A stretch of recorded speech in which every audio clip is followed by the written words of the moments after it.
The following program is rated TV MAL. It contains strong language and is intended only for mature audiences.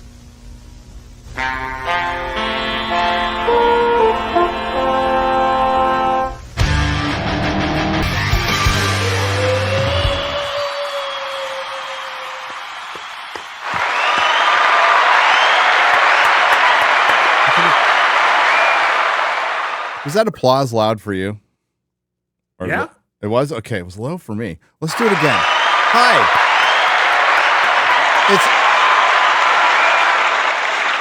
It's double applause. It's like in stereo, except yours is like an outside crowd cheering on some early band at Coachella in 2003. Oh, I could use another example, but I won't. Why not? Never mind. Hi, everybody. We're a little late. So we haven't talked to each other in in a few days. So we had to 3 days. 3 days is like an eternity with us three, and we had to do some catching up. So I apologize. And dude, I'm going to be honest with you. You probably tell in our little conversations before the show. I'm frustrated. I'm at the frustrated part. I went from the really angry to just frustrated at what I'm seeing. I'm also like, there's a lot of white pill moments out there. We had a lot of gatherings going on. There was one in San Antonio for Charlie Kirk yesterday that Melissa went to, and Steph and Brandon Herrera was there. That was great to see. Listen, I'm human. So when I see Bethesda out there or some Sonic artists out there, when people are still celebrating death, celebrating political violence, I think it's good to point it out. It's also frustrating to see from people. We've had to prune some of our friends on. I don't go to Facebook, but my wife does. And some of the stuff I saw from old friends was disappointing, to say the least. I'm sure a lot of you are going through the same. Hey, makes Christmas easier, makes contact easier. little editing in your life is good once in a while, but man, it's a bummer. It's a bummer to see that, and it's also really frustrating. But we're here, and we're going to talk about Bethesda. We're going to talk about that Sonic artist. Who else? There's something else. You pick them, dude. I mean, we've got all kinds. We've Hassan got the Piker, Enix. We've got the Hassan and Destiny nonsense. We've got the Red Hood writer who decided they wanted to double down after their book was cancelled and they got fucking persona non grated. So yeah, there's a ton, dude. I can probably break them up all day. But there's Blizz Entertainment, Bungie, Wizards of the Coast. I received an email today, very in-depth email today from somebody who wishes to remain anonymous, and I will keep them anonymous, about the Warhammer community manager. And I mean, the stuff that he's posted is absolutely abhorrent. So yeah, it's rampant. And it's just it's a damning indictment of it's so bizarre, right? It's so bizarre. I mean, we talk about projection of language because we get called fascist and Nazi and all this kind of white supremacist and all kind of thing. And we have these people that are proud leftists, and I don't think they understand where fascism came from, because fascism came from socialism, which is left. Politics. Nazi. What's a Nazi? Well, a Nazi is condensed National Socialism. Where did that come from? The left. Hitler was always derived to be from the left. Mussolini always derived to be from the left. It's only the lies of modern history which have converted them to alt-right wingers. All of this stuff stems from the fucking left. They cheer on everything that they profess to stand against. And that in itself should tell you absolutely everything that you need to know about these people. They don't care. They want you fucking dead. They are proud to celebrate it. And if you want to talk about a conversation, some of them say, well, let's talk. Well, Charlie Kirk wanted to talk and you fucking shot him dead. So I think statements have been pretty fucking laid down right now. And I'm fucking sick and tired of this fucking projection bollocks from the left. Nazism is a fucking left construct. Fascism is a left construct. And you use those words because you're trying to project it onto the people that you deem your political fucking enemies. You're a fucking gooner of the state. You fucking suck the state and the media and the corporation's fucking ass. And that's where you want to be fucking led and dragged by your dog collar, you fucking degenerate fucks. Word.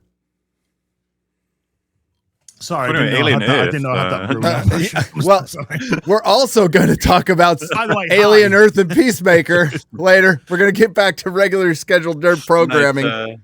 Nice chill stream today. Nice chill stream. No, the fact of the matter is we're also going to talk about the Emmys, which were funny. We might have gotten one of the best moments in television outside of the Ricky Gervais speech for the Golden Globes in award shows. I have a clip for it. X-Ray Girl, I put that clip in, I think, FNT Biz. Okay. We got to find, you know what? I might be able to isolate. I might be able to isolate it, but yeah, I made my own clip for it. So, and they were absolutely silent on this subject. Talked about a lot of other things, completely silent about this. And I think that's the takeaway from Hollywood. But ultimately, when we have, I guess, the thesis of our channels, besides just talking about, pop culture and analyzing a movie on its individual merits, one of the things we have noticed over the years is the divisiveness that Hollywood has perpetuated in our society through their scripts, through the messaging, through promotional tours, constantly going after fandoms. Again, we talked about it on Friday Night Tights. I went to a Comic-Con panel in New York, which was an Antifa panel. I went to an Antifa panel. We have video of it. I was there with John F. Trent and Quarterblack Garrett when he was working for Crowder at the time. And it was to be used on the Crowder show, and he never used it, which is a shame. But would have been really helpful to show that stuff on a big stage early on. That was in 2019. So this has been happening for a long time. And this divisiveness that, a lot of us just took as hyperbole, right? We're like, it's hyperbole. They don't really mean it. It's like a lot of them do. That company that's now famous, they are called Evolution Electric in San Diego. I don't know if you guys know this, but there's a bunch of TikTokers with like millions of followers. So this guy's wife went out there, and she's the one who's all thoughts and prayers. Yeah, his Yelp page, like his business is done. His Yelp page is destroyed. And all it is 1-star reviews that say thoughts and prayers to your business. Thoughts and prayers to your business. Because his wife went on TikTok. His wife, who didn't work, went on TikTok and ruined his life. Ruined his fucking life. So, and we're women, am I right? Women, am I right? Bro. And she looks like, this is in San Diego, right?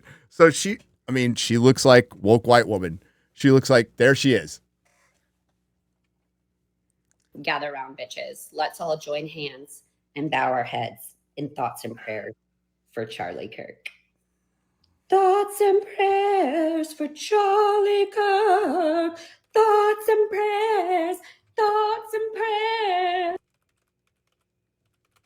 That's a demon right there. It's the only word I can use to describe. It's not human. No. That's a demon. It's a demon right there.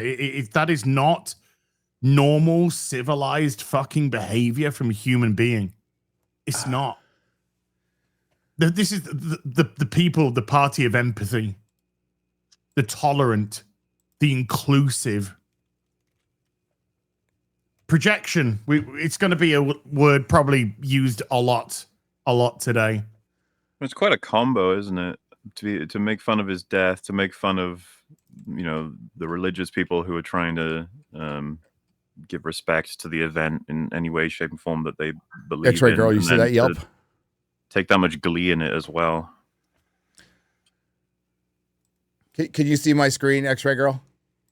Yes? You see what I'm pulling up? Sorry to interrupt you, MauLer.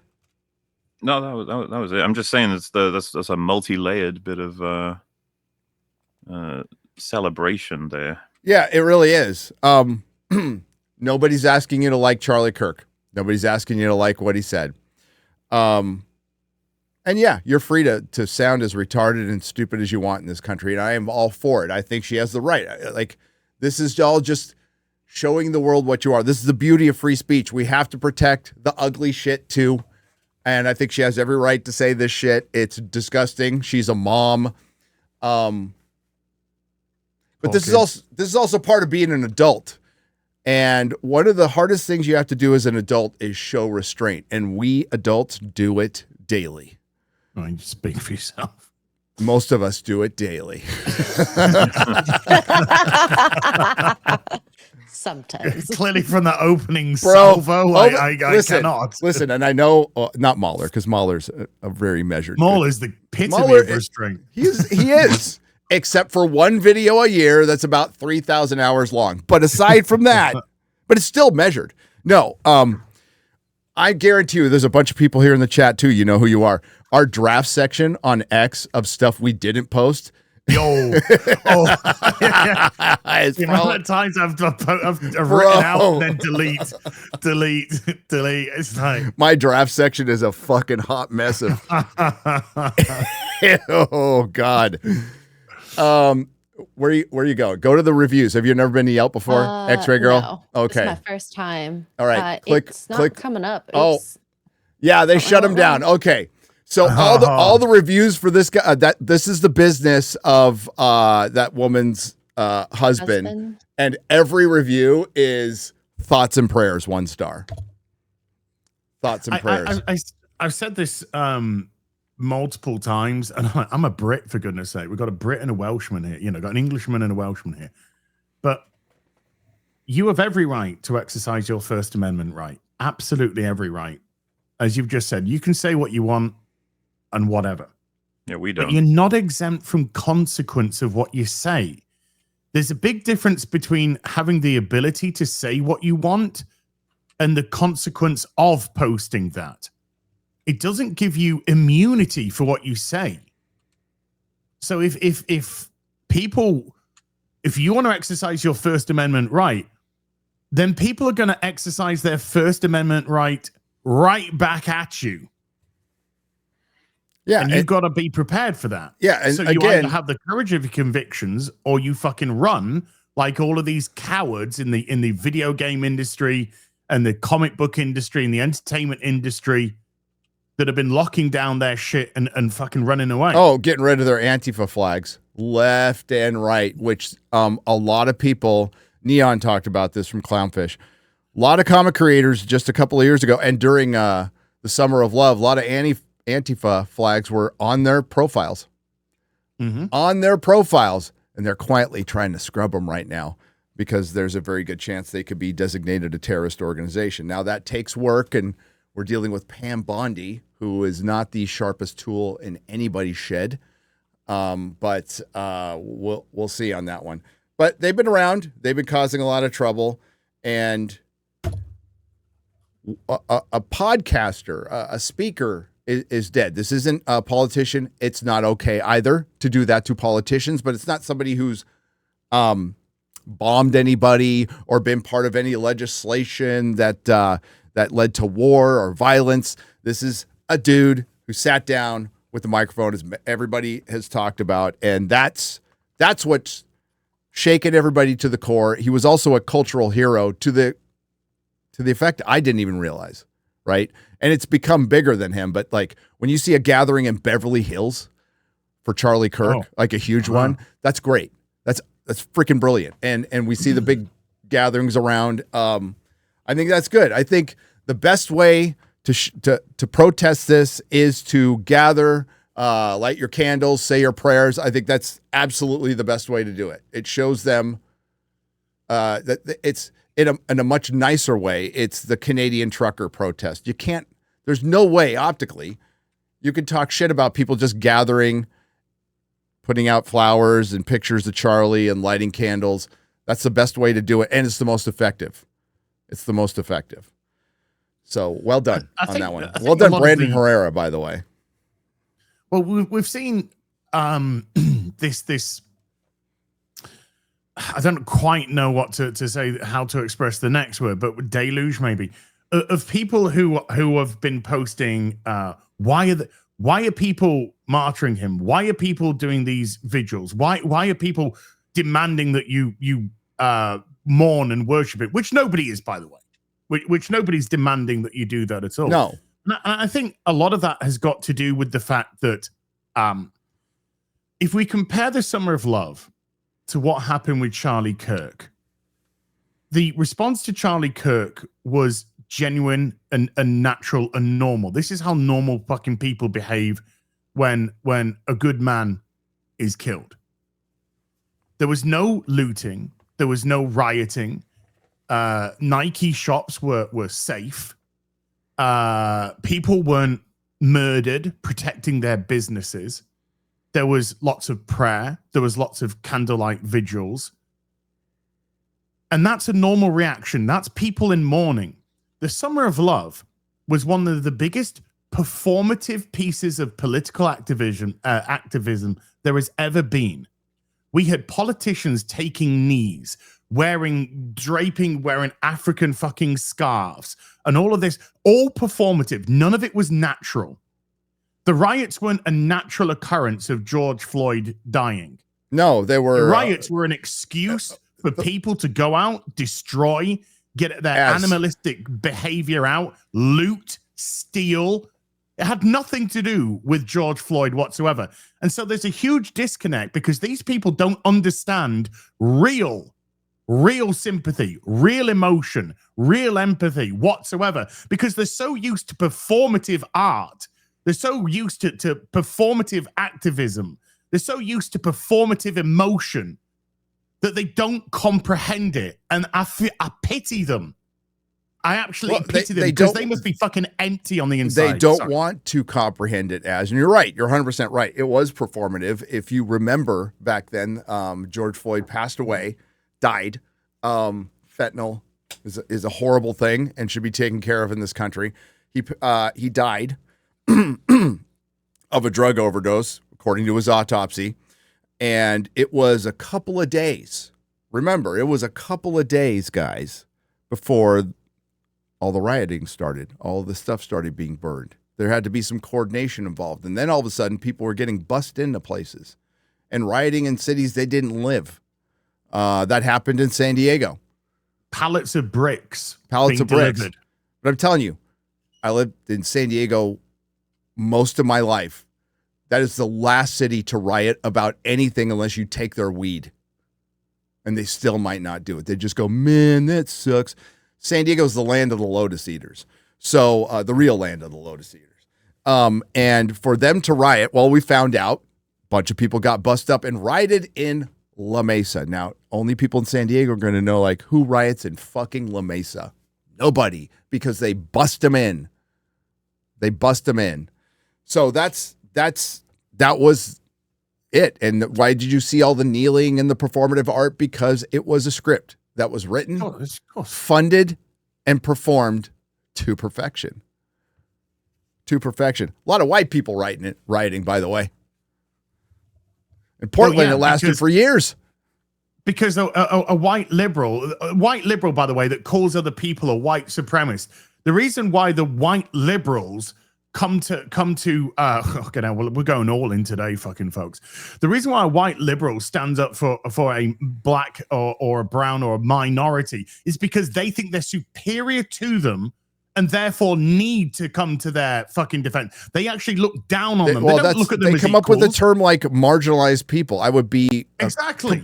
I don't get offended, but I think I would be if somebody constantly called me marginalized. Like, I'm not fucking marginalized. What are you talking about? We are so unfortunate. You don't live with us in Marin County, although we try to keep you actively from living in Marin County. But you don't have the great lives that it's a woke white woman. My husband built for me. You know, I mean, that's the truth of it most of the time. And it's the elitism. It's the elitism. We need to speak for you poor poor little people. We need to speak on it. Being the superior people, we need to come to your fucking defense. No, you are the definition of everything that you profess not to be. Yep. And that is why the projection is real and it's fucking there. So let's talk about gaming, because I'm the best. And we all know it. See, nobody even they know. MauLer knows. We've already talked about projection enough today. Okay. Yeah, I'm projecting what I am, the best.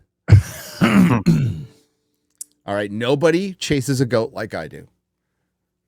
Nobody sets Roach on fire like I do. Calm down. Bethesda. All right, YMS, calm down. Dude, hopefully I can find them. I got a lot of responses. We all tweeted the video, right? So I heard about it. I asked Dan Vask, because I know Dan Vask clipped it. He's the first person I asked. I'm all, dude, could you send me the video, please? And I tweeted, I put it up on X like everybody else, and it got a lot of good interaction, and that's good, because we need to plaster this everywhere, because they're going to hide behind plausible deniability. We had just, we'll get to what they did. They had just released the DLC for Indiana Jones, the Indiana Jones game. So they were releasing some clips, right? They were releasing some clips. Some are still up.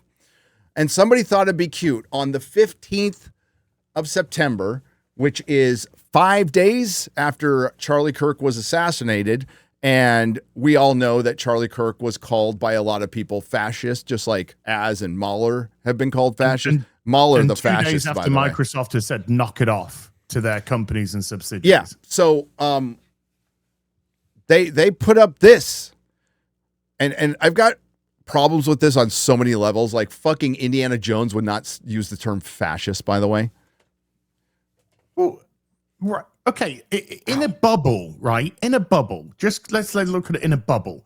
If none of this was going on, if this was just a bubble and Indiana Jones speaks to it, I mean, he wouldn't say like that to a fucking cat. No. That would be retarded.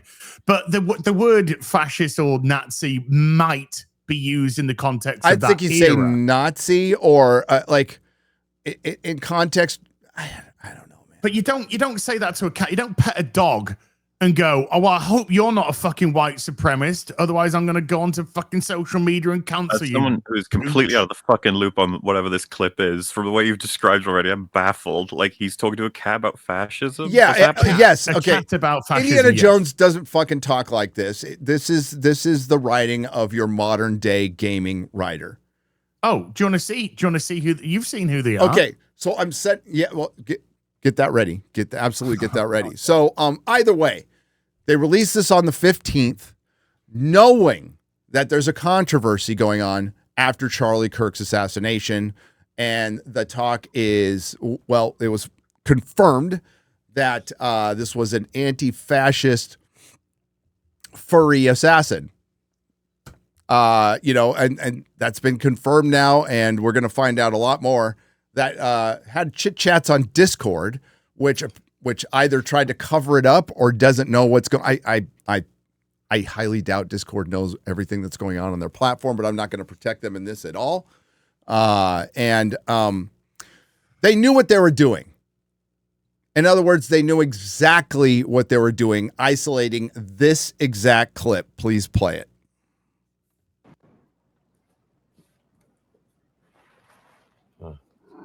Nice place. You don't care much about these fascists, do you?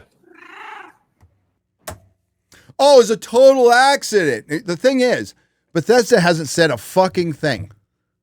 And they could have said... They deleted it and ran. They deleted it and ran. It got deleted immediately and no statement. And they didn't even bother trying to lie and go, it was just whoopsie doopsie. We got a DLC out, we're against violence. Trending. Because the backlash on this got them trending on. So if you clicked on Bethesda on social media trending, all you saw was an absolute barrage of people going after Bethesda for this. That's great optics. That's great optics. No, it was. But the game's doing great, Gary. Here, I'm just gonna before we see who's making obviously that game. These are the Steam charts of Indiana Jones and the Great Circle. Okay, mm-hmm. So this is how many people are in the game, playing the game. throughout the course of history, the history of the game. So yeah, there's currently 681 in right now, with a 24-hour peak of 871. Fucking using Indiana Jones for this pisses me off to no fucking end. Fuck you for doing it anyway. But using Indiana Jones, fuck off. And only peaked at just over 12,000. God damn, it's so indicative of everything we've had to fucking cover for the last few years, and using the shit that we love for this shit. Fuck off. Well, in the DMs, link what I just put in the DMs then, because that sums it up perfectly. That's who made the game, and that's what they did to Indy. Yep. To be clear, a lot of people said that me and Az were like out of left field with not liking this game. I'm just saying. Yeah, they were wrong. Well, they were wrong. I stood by they were very wrong for it. It was terrible, but like I don't know how it managed to slip by in terms of just, I guess, aesthetically, or if his voice was good enough or whatever. Because on the comment of like, because it's a weird clip, especially you wonder what the fuck are they doing releasing that specifically. If you'd switched out the context in the eras and you'd said the same line but with Nazis instead, I'd still be like, this is a weird line for Indy. Yep. Yeah. And of course there is context for fascism being, because the game takes place in the 30s. Yes. In like sure. With he's dealing with it. Sure. But no, it all is very. I mean, yeah, I got no problem saying the game is absolute shit anyway. So it's just like, well, I was never invested in a fucking. I mean, I got through less than a third of it. You got through less than that. Some people I heard completed it and they were like, it gets way better. And I was like, I doubt it. Yeah. Press and X'd it out based on the gameplay. So a little later in the day, I started getting probably the Redditors, the retardeders coming in going, what's the big deal? It's just a clip from the game. It was a total accident. And it's like, you know, the company could come out and say that and go, we abhor violence of any kind, particularly political violence. There's no place for it in our society. That being said, this was just a clip to promote our DLC. Sorry we put it out. Won't happen again. They haven't even done that. They haven't said anything, which absolutely confirms it was deliberate. Choice of clip if you truly only wanted to promote a DLC, right? Like... Well, look, you know, you can pet a cat and talk about fascism. Well, just don't. But let's not play games here. Everybody knew exactly what it meant. The people who were saying it's only just a clip. Number one, they're probably about 10, 14, something like that. Anyway, but they also know. You know, nobody's fucking dumb here. Nobody truly believes that was just a random clip that they decided to put out to promote the DLC for the Indiana Jones game that nobody is fucking playing. No, it was clearly a cutesy, haha, let's get some plausible deniability. And it's just, that in itself shows you, even above and beyond, just the fucking evil of these people. That they would try and wrap it up. How can I try and wrap up celebrating, it's in the title, celebrating Charlie Kirk's assassination in our video game without directly doing it, so I can go and they got caught out. They got caught out immediately. As soon as people got wind of that tweet, that was it. They were done. When I posted initially, when it was up, when I posted on it, it'd been up for 23 hours. Within an hour, I'm not saying it's because of me, but I'm just saying I was one of many people that at that time started to hammer that tweet. And within an hour of me posting on it, that tweet had been pulled. And there was myself. I saw people like myself. I saw people like Flash. I saw Tectone was on it as well. Yep. So a lot of people were like really hammering on that tweet. And it was once that happened, fuck, they were gone. Now you don't do that if it was a genuine thing. You know, if it was a genuine thing and they were like, oh god, yeah, actually this doesn't look tasteful, they could have pulled it down and gone, look, we're so sorry, we just didn't realize or we're ignorant as to this, sensibility of the sensitivity of this, and would like to profusely apologize. Like we're so sorry about that. No, of course they didn't. They pulled it down because they knew exactly what they did and they wanted to fucking run like the cowards that they fucking are. Bethesda's shown you who they are as a company to see, and they endorse it. Because if they didn't endorse it, Bethesda would have come out with a statement. It would have been almost immediately after that. Run it quickly past the lawyers, make sure that we're okay. Is it, there's no liability here. Okay, now let's get the statement up. But it's been over a day now. It's been about a day since they pulled it down. Fucking radio silence. That's an endorsement. Yeah, there's not going to be a statement. There is not. Of course there isn't. Going. So keep it up, gamers. That's all I can say is weaponize your autism like only you can. I have faith in you. I do, fellow gamers. And keep up the heat until they do say something. I guess that's what a platform for an exchange of ideas is for. Absolutely. Because at this point, let's play the media's game. I already put it in the title. Well, obviously Bethesda supports and celebrates political violence. That's the only takeaway I got from this. We want to play this disingenuous bullshit game. We can all fucking do it. But you're full of shit. We know it. And listen, nobody's asking you. All we ask is silence. You don't have to like Charlie. I promise you, there was celebrations at Bethesda. There was celebrations at Naughty Dog. There was celebrations at Lucasfilm. There was hoops and hollers like we heard from TMZ. There were high fives all over fucking Hollywood, every fucking gaming company. There were celebrations. We don't think there weren't. But you would, I think it's just us asking too much for them to have the human decency to not celebrate it. And they would go, and of course they go, well, you would do it. It's like, no, I wouldn't. No. Actually, I wouldn't. It's a bit weird to like, I don't know why we have to explain basic humanity, but if someone that you even consider to be horrible dies, it's more of a sense of, all right, well, that's stopped, Yeah. Then that's that. Instead of you throw a fucking party, I guess, because I think some people be like, okay, what if Hitler? And it's like, that's more about the war at that point, the struggle, hardship, and it's like, and why are we jumping to fucking Hitler, man? We're jumping to Hitler or Osama bin Laden or this is Charlie Kirk. I'll tell you. Last time I checked, Charlie Kirk sat down and talked. That's what I mean. Yeah, they call you Hitler because it doesn't affect. We know it doesn't affect us. It's water for ducks back. They call you Hitler. They call you fascist. They call you white supremacist. They call you bigot. They call you homophobe, so that they can justify killing you. It's for them. It's them. They have to project that's what they are. So now they feel they have the justification to do exactly what they've done. They dehumanize you, then they kill you. It's their own justification. It's a signal to their fucking lunatics. These aren't humans. You are okay to do what you want with them. And in Charlie's case, take a bullet for it. That's why we get Nazi and all this kind of stuff. We had one of the fucking, I don't know which one, but we had one American politician that like 2 days, 3 days after the Kirk thing takes the podium and starts talking about how Trump's a fucking threat to the democracy in the United States. Yeah, ratcheting up right after saying the other side needs to turn down the temperature. Yeah, the right needs to, back to Trump being a Nazi and all of his followers being Nazis. That's been the narrative run for 9 fucking years. If you don't like The Last Jedi, there was articles written. You think I'm joking? If you don't like The Last Jedi, that might be indicative of you being on the alt-right or a Nazi.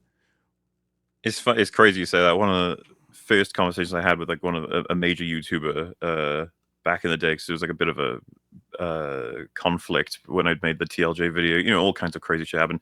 And he asked me candidly, because he wasn't as familiar with Star Wars. He said, why is it that it makes you like whether or not you like TLJ determines the political wing you're on? And I was like, what? Like even I was, like out of the loop enough that I was like, what are you talking about? And he was like, well, it just seems that that's how it's worked. It sorts you into left or right, depending on whether you like TLJ. And I was like, what the fuck? Like, stupidest shit ever. Same thing happened with me with Black Panther. It's like, you're a right winger. And I was like, what? Huh? Yep. No, and it's been okay to throw out this hyperbole, and honestly, I talked about it on FNT too. We've blown it off. We're like, whatever, haha, funny. But I do get mad when they go after you guys, right?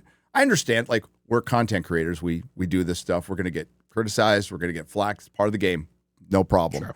But when it starts getting aimed at the general public, at the members of the audience, people just going about their day, that's infuriating. It has been infuriating. And when you're great example, when you're baking it into scripts, this constant, there is a white supremacist Nazi around every corner. Fascism's just around the corner. I'll give you a good example. So, The Last Jedi, the movie that if you hate it, you're obviously a Nazi, features fascism iconography. Makes sense. The First Order is from the Empire. They're space Nazis, whatever. Remember Game of Thrones season 8? Remember when... I'm trying not to. Remember when Dany took over King's Landing and they turned it into a Nuremberg rally in fantasy? Yeah. That's the kind of like ridiculousness we're talking about. And yes, Daenerys gives a Hitler speech in fucking Game of Thrones season 8. It's so retarded. It's so retarded, but like, this is the message. We have to bake in absolutely everything. And it's totally subtle. They won't notice it. We noticed it. Right. And then there's the series The Boys, which is just Antifa the show. That's all it is. At this point, nothing like the comic book anymore. And we could go on, and we have. How many incels have been bad? That's the only safe bad guy now, is an incel who's developed an AI. They actually did that in Doctor Who, implanted the incels. The incels. They had an incel AI as a fucking villain, dude. So it's not surprising at all. And they are really resolute in their hate. They are. Dude, what was the when I did the Starfield round a couple of years ago, what's the first thing that Ackman said to me? Yeah. What's the first thing? After he called you a silverback? This guy needs to be shot with a tranquilizer. Yep. And I said at the time, that was 2 years ago, I said at the time, you are fucking sick. The irresponsibility of that, because you are signaling to lunatics to shoot me. And there'll be some that'll go, I'll shoot them all right. It won't be with a fucking tranquilizer, though. Because that's the level of fucking lunacy. And then 2 years later, what happens? See, when you start drubbing it in and make it okay, dehumanize, make it okay. Some fucking idiot's going to do it. And they did. None of them want to take any fucking responsibility. None of them fucking understand. They're having their fucking TikTok fucking parties dancing around. You deserve, you need to be removed from society, not death like you want everyone to have. You need your own fucking island in the middle of nowhere and fuck off. Because you have no place in a civilized society. None. And it's only because if they could challenge your ideas, do that. It was really impossible to do with the Starfield rant, though, because it was so much bigger than pronouns. And they can't challenge that. They can't challenge that. So, I mean, the only thing people remember of Starfield is your rant. That should say enough. Yeah. And, if you could challenge the ideas, they would. But if they have to go to, he's a silverback and we need to shoot him with the obviously that isn't a very well thought out argument. And I know I'm stating the obvious here, but this is what we're always dealing with is, you know what?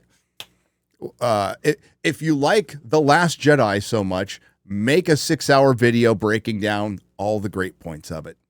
Counteract MauLer with a MauLer-like video. Do a 6-minute video, I dare you. Yeah.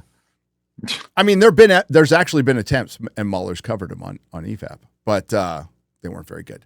But that's what you do. That's how you challenge the idea. Or you could be like Destiny and just do a bunch of Adderall and act like a fucking inhuman bastard on Piers Morgan.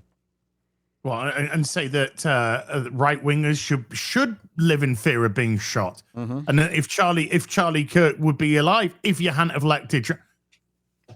That was some insane. Fucking crazy, reckless statement. I don't even think the best possible version of the logic could ever be passed out. He was trying to imply that, like, that would make everyone start to consider that everyone should calm down, as opposed to what do you think's going to happen when any one side starts getting people assassinated? They get way fucking angrier. They don't become scared, hide in the corner, and ask that everyone calm down. That is not what happens. No, not when you go calm down, let's talk. You just killed the guy that was talking. Yeah. You just killed the guy that went into the belly of the beast, made cowards of us all because he went into the belly of the beast, surrounded by thousands of people, and said, "Let's talk." Dude, Jeffree Star is calling this shit out, which is great to see, to be honest with you. I don't know if you've seen him. Yeah, he's been calling this shit out. Whatever's left of that plastic face. Yeah. But like, it's good, and that community needs to police itself, and it hasn't. And other people will police it for you soon. It's not doing your community any good at all. And if you want to be a community, then you need to start fucking putting each other in check. Or are you an individual and not part of that community? That's probably why you don't want to be part of them. Because it makes you all look bad. And people are going to be angry. That's a great point, MauLer. People aren't going to cower. This is going to galvanize people. And calm down, everyone. I know we just killed some really nice fucking guys. But can we sit down and talk now? Moderate opinions, but just calm down. Like, what the fuck? What do you think? Do you think that's a? Oh yeah. Sorry, progressive leftist twat. Yeah, now that you fucking what have we said for a long time now? We've said this in regards to entertainment and stuff like that. We've said once you control everything, then they turn around and go, "What's it matter? What's it matter?" It's the same sort of thing here. Okay, we removed Charlie Kirk, removed the guy that was using words to actually get through to people, and we couldn't fucking beat him on the fucking debate forum, so we shot him and killed him. So now everyone calm down. Now that we've done that, everyone just calm down. Let's let cooler heads prevail after we just fucking shot and killed him. Yeah. Oh, yeah. Stupid. And the whole Destiny thing is like, hey, the people who are on a different political opinion than us, you need to get yourself in check with us. And then we won't fucking start killing you. That's what he's essentially saying. If you get hot step with us, then you'll be okay. But if you want to have your own fucking opinions on shit, then get prepared because we're going to do more of this. I mean, that cuckold just wants fucking as much attention as possible because all the shit that he's going through with his fucking revenge porn and the cuckoldry and all the fucking degenerate shit which has gone on around him. So that guy's just begging for fucking attention. He needs it before he maybe gets locked away. But holy shit. Certainly looks like he has, the moderate voice of the left, by the way. The moderate voice of the left. Fucking give me a fucking break. There isn't a moderate voice. I was talking to you guys earlier, and as somebody who's done a lot of speed in his life, that lower jaw is a tell. That lower jaw always going from side to side and doing that shit, that is some tweaker behavior if I've ever seen it. I know I'm not breaking any news. Everybody's been saying it, but like, dude. And like, you would know. I would fucking know, okay? I would know. But Hollywood just had an award show, and amazingly enough, Hollywood loves to talk about stuff, guys. They love to talk about every issue in the world, except for maybe, they did talk about the Trump assassination attempt. They said it was fake. Some of them said it was fake, and some of them called it out. That's good. What we didn't hear is a peep from anybody at the Emmys. Now, not a lot of people watch the Emmys. I understand that. It's the Emmys. And, hey, there was one good win. What's her name from the Penguin one? She deserved it. But, yeah, absolute silence. Of course, there was the fuck ice, free Palestine. Oh, I actually have a funny clip about that X-ray girl I'm going to share with you in a second. And Javier Bardem, that talk, not a word about a cultural hero, a political figure getting assassinated and calling out violence. Hunter Schafer came out.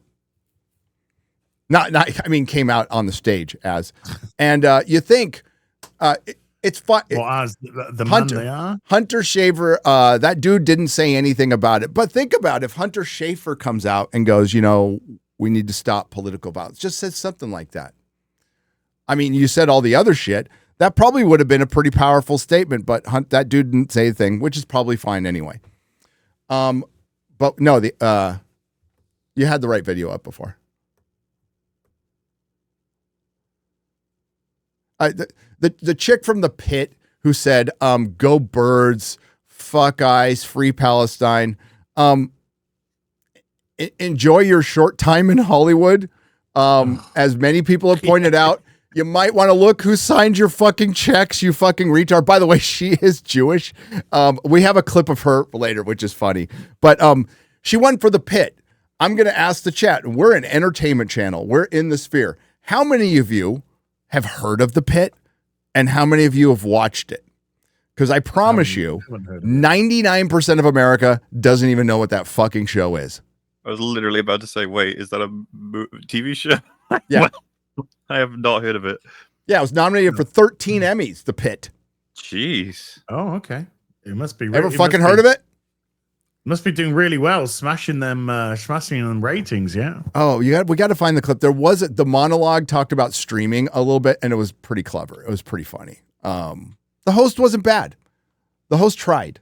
The host even came out and said, "We're gonna not go political today," but he couldn't control the fucking stupid adult pretenders. But this is the greatest moment outside of Ricky Gervais in award show history.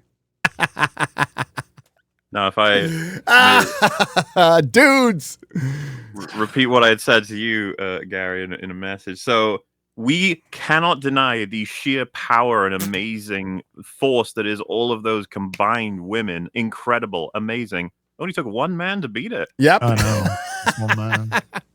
And it was for the one Netflix show where they swapped a black kid for a white kid. Like the one fucking time they race swapped from black to white. He won V5.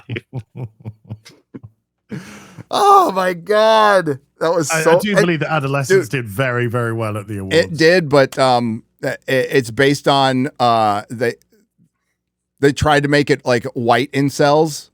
That's what they tried to make it about, and it's based on a black kid who murdered some people. But that's Netflix, so a little propaganda-ish, little bit. But I heard it's pretty good. So if you look at it isolated and not think about the story it's based on, but it kind of doesn't help when the showrunners come out and say, "Yeah, we made it as propaganda."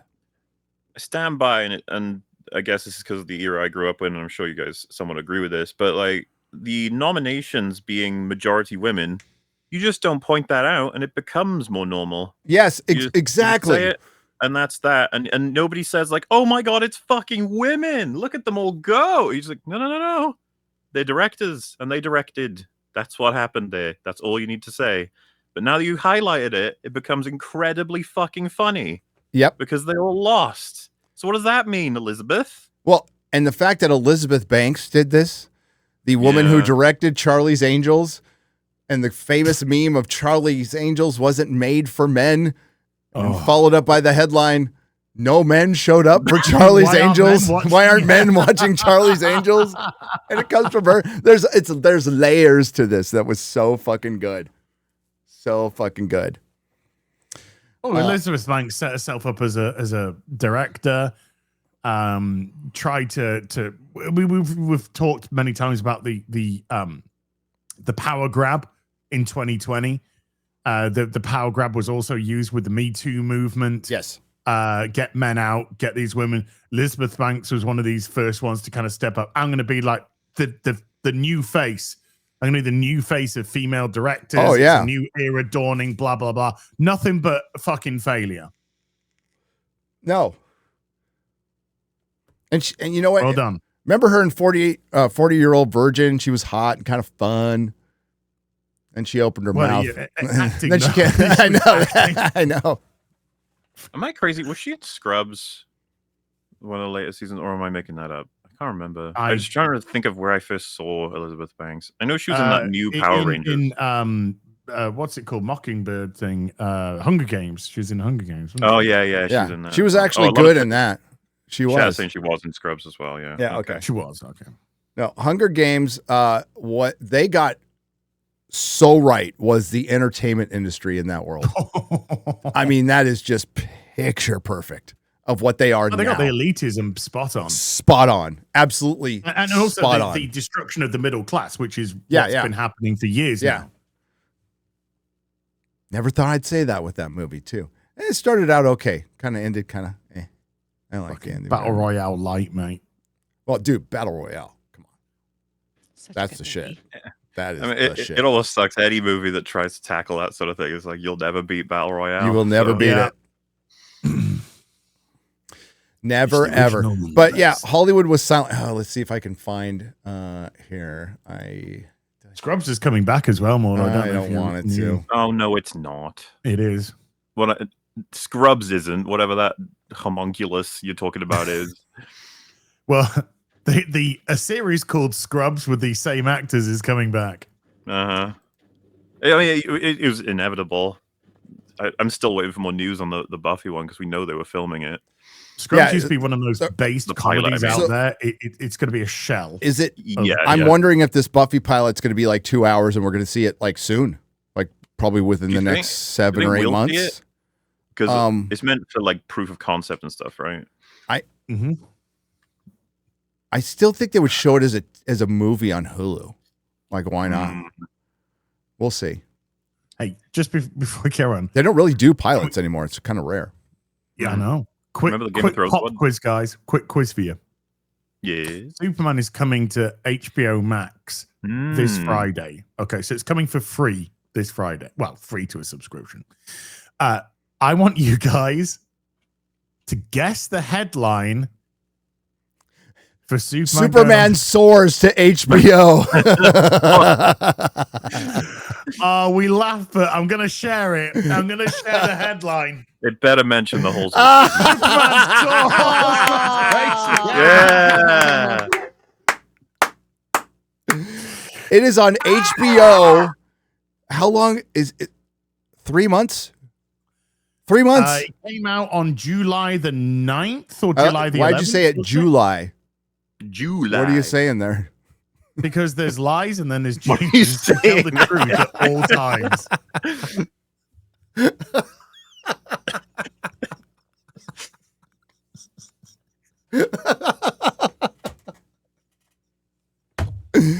Oh, and we'll get in trouble for that. No, despite everything we said in the beginning, we'll get joke, guys. That's called a joke.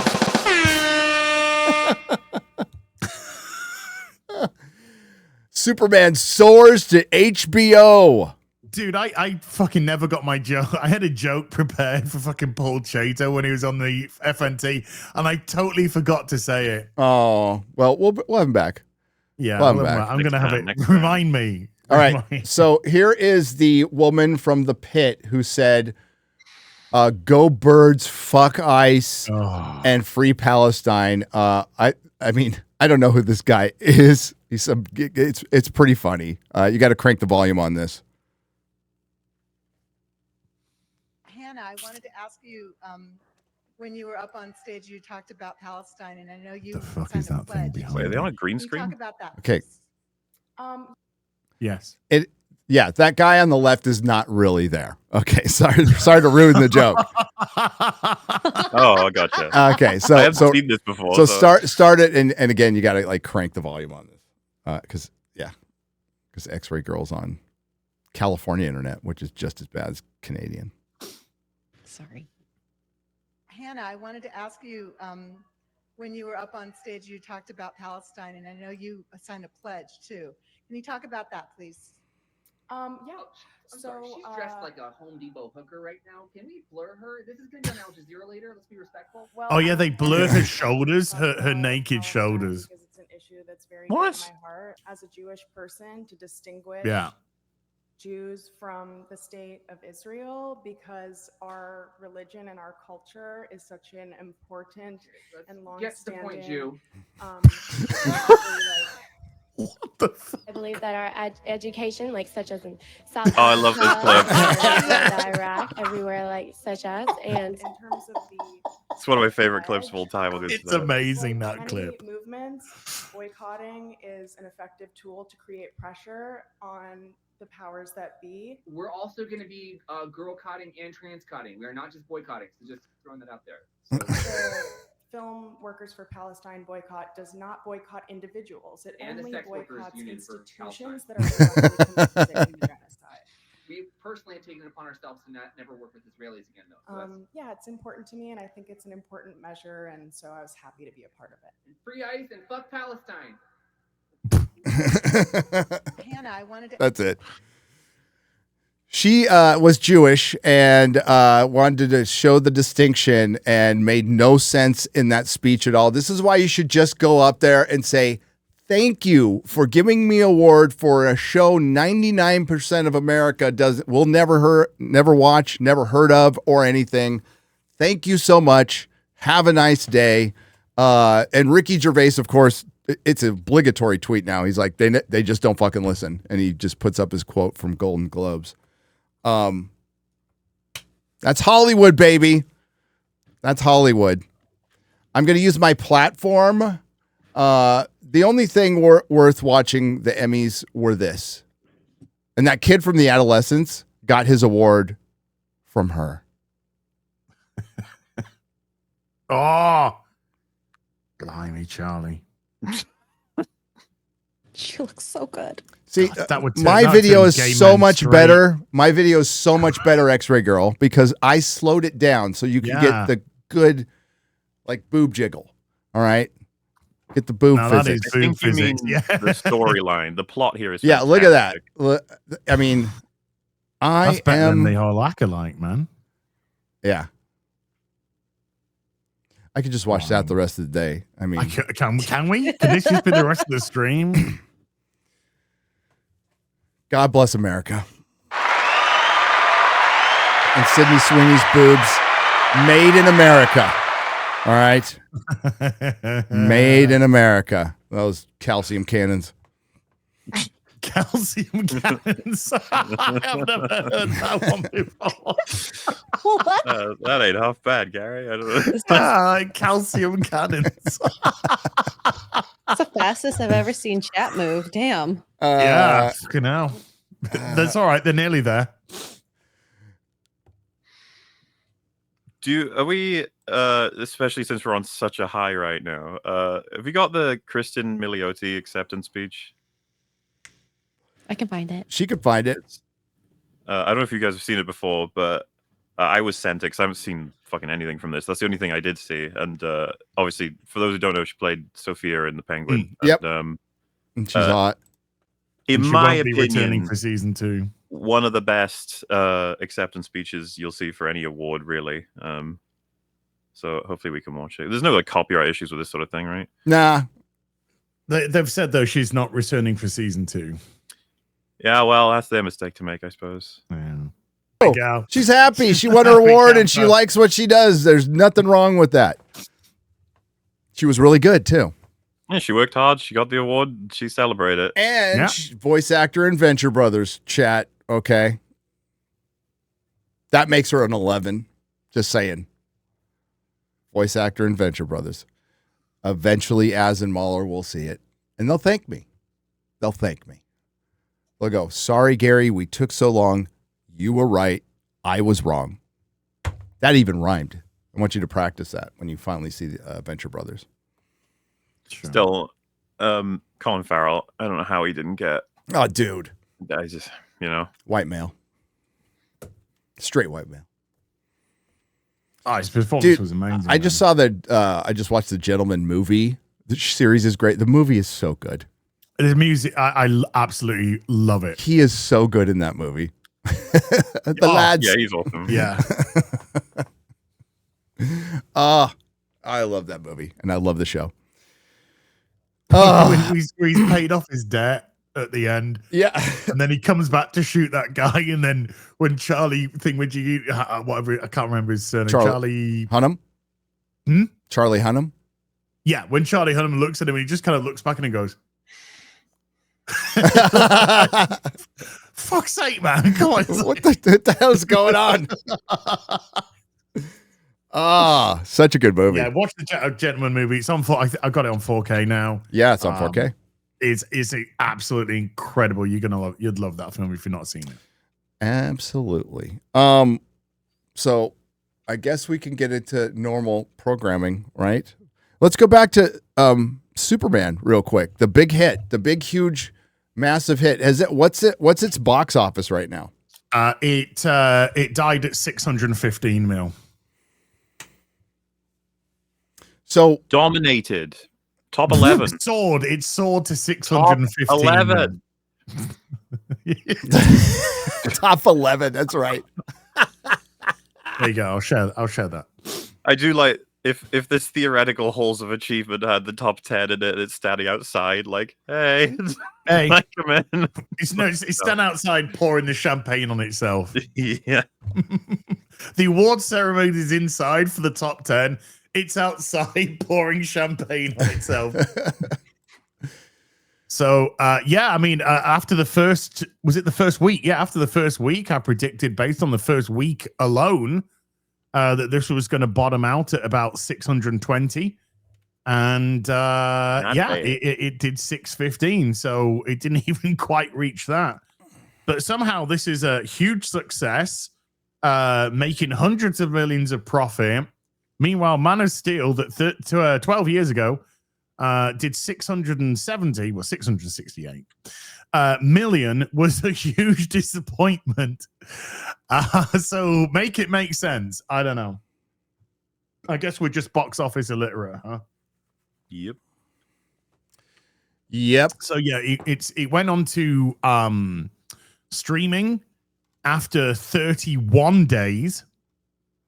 It was on sale from streaming in about 2 weeks, from $30 down to $10, and now it's free if you have obviously a subscription to HBO Max. It's just going to go on there for free, and that's what if I look down, Gary. Actually, I'll tell you how many days of release it's been. 66 after 66, order 66. It's been killed after 66 days. And I think that's out. That's 66 and out because there's no Monday. So I think it might be 66 now. It might be hovering, but it's only in 394 theaters now. The shows we watched last week feel like they were 10 years ago with the week we just went through. Right. Oh, what you mean? Alien Earth and Peacemaker? Yeah. MauLer hasn't seen Peacemaker. MauLer, you know how much? Lucky. Do you know how much Peacemaker you've missed not watching it? Oh my god! The answer to that question could be so many different things. I wouldn't care no matter what you said. But go ahead. Nothing at all. Oh no! You missed a bisexual orgy. That's about it. You're mixing up the shows, Gary. Nothing at all. You must be talking about Alien Earth. Oh no, we've watched that together. We saw Emma doing that tonight too. Retarded. That's on tonight, isn't it? Yeah, we'll get to that. Just do we want to go over this article? It might be kind of long. Let me see. Variety just where Hollywood's biggest film franchises stand. Marvel's diminished, DC rising, and everyone is excited about James Bond. What? This is. They are trying to manifest something that is just not true.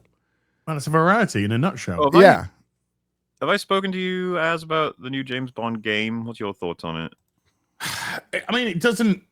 To me, it's not tickling my fancy at all. I mean, the Bond. I mean, he just comes across as very estrogen oriented. He just doesn't come across as that edgy James Bond. He doesn't look like he's got that bite to him. He looks like a very inoffensive James Bond, inoffensive. But hey, we put the scar on him because it's in the books. So canon, right? It's James Bond because and the gameplay looked. I mean, look, okay. See, someone might say, "Wow, ass, that's harsh." I'm just gonna outclass you and say it looks like trash.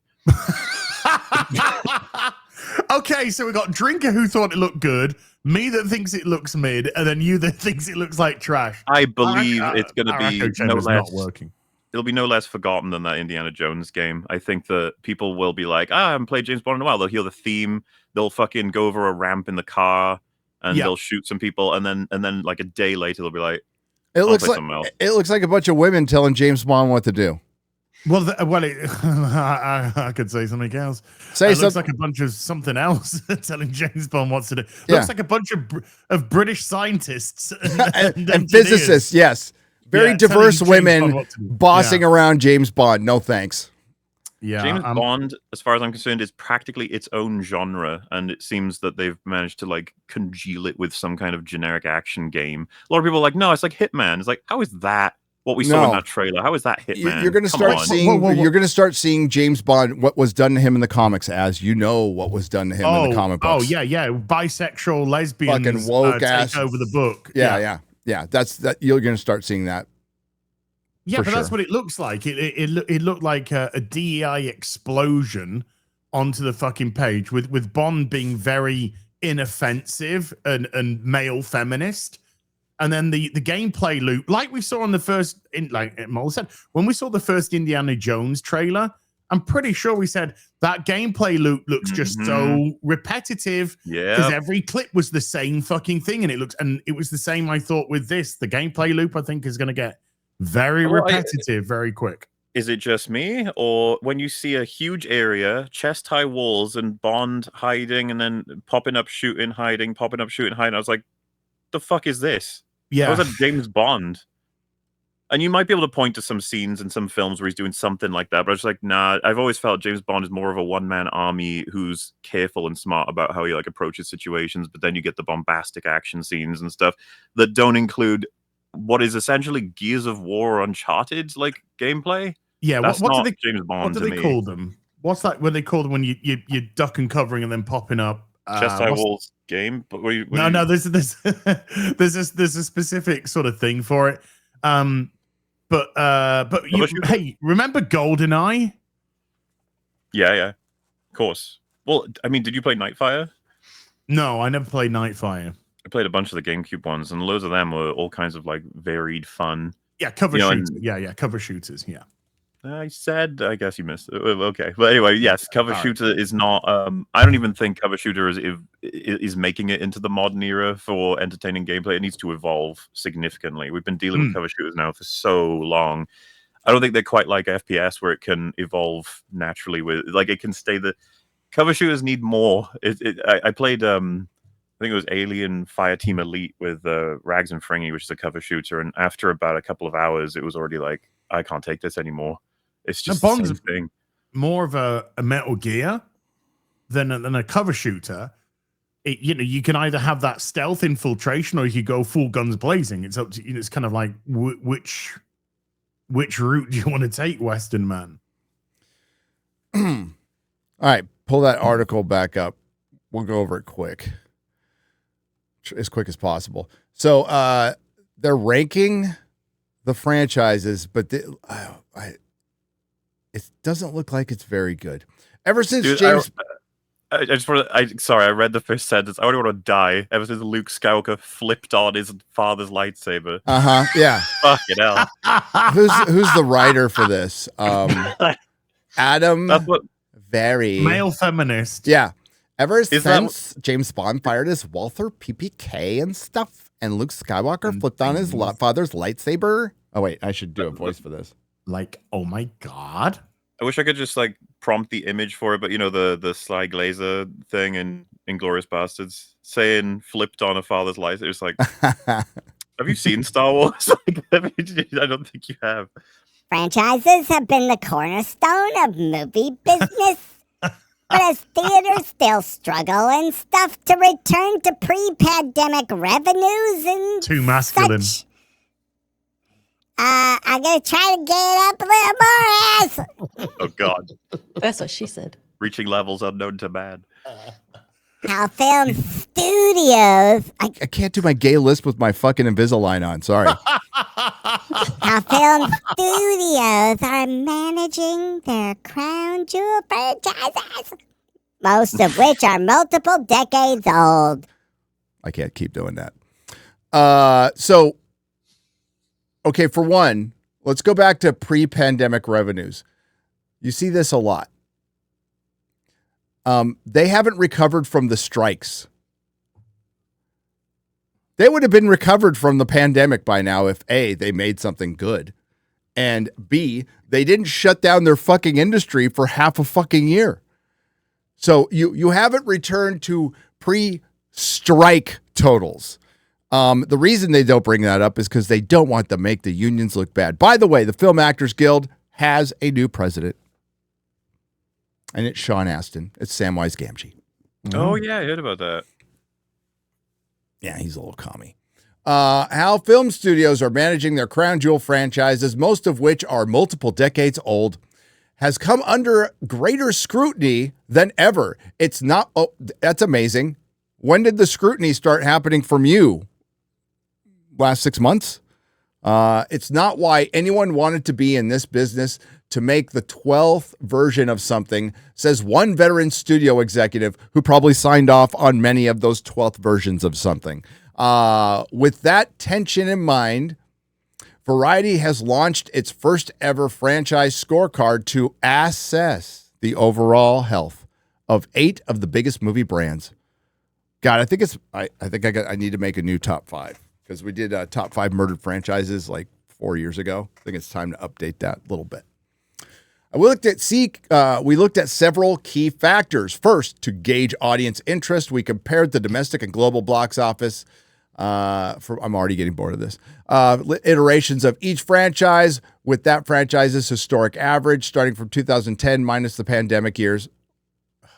To be fair, we also factored in how well the latest films performed in comparison with the overall with the overall performance of the respective years, not counting the pandemic years. Using data provided by ComScore, for example, 2025 box office is down 17.4% domestically and 10.5% globally against the 2010 to 2024 range, which is mostly dominated by 2010 to 2019. They need to mention.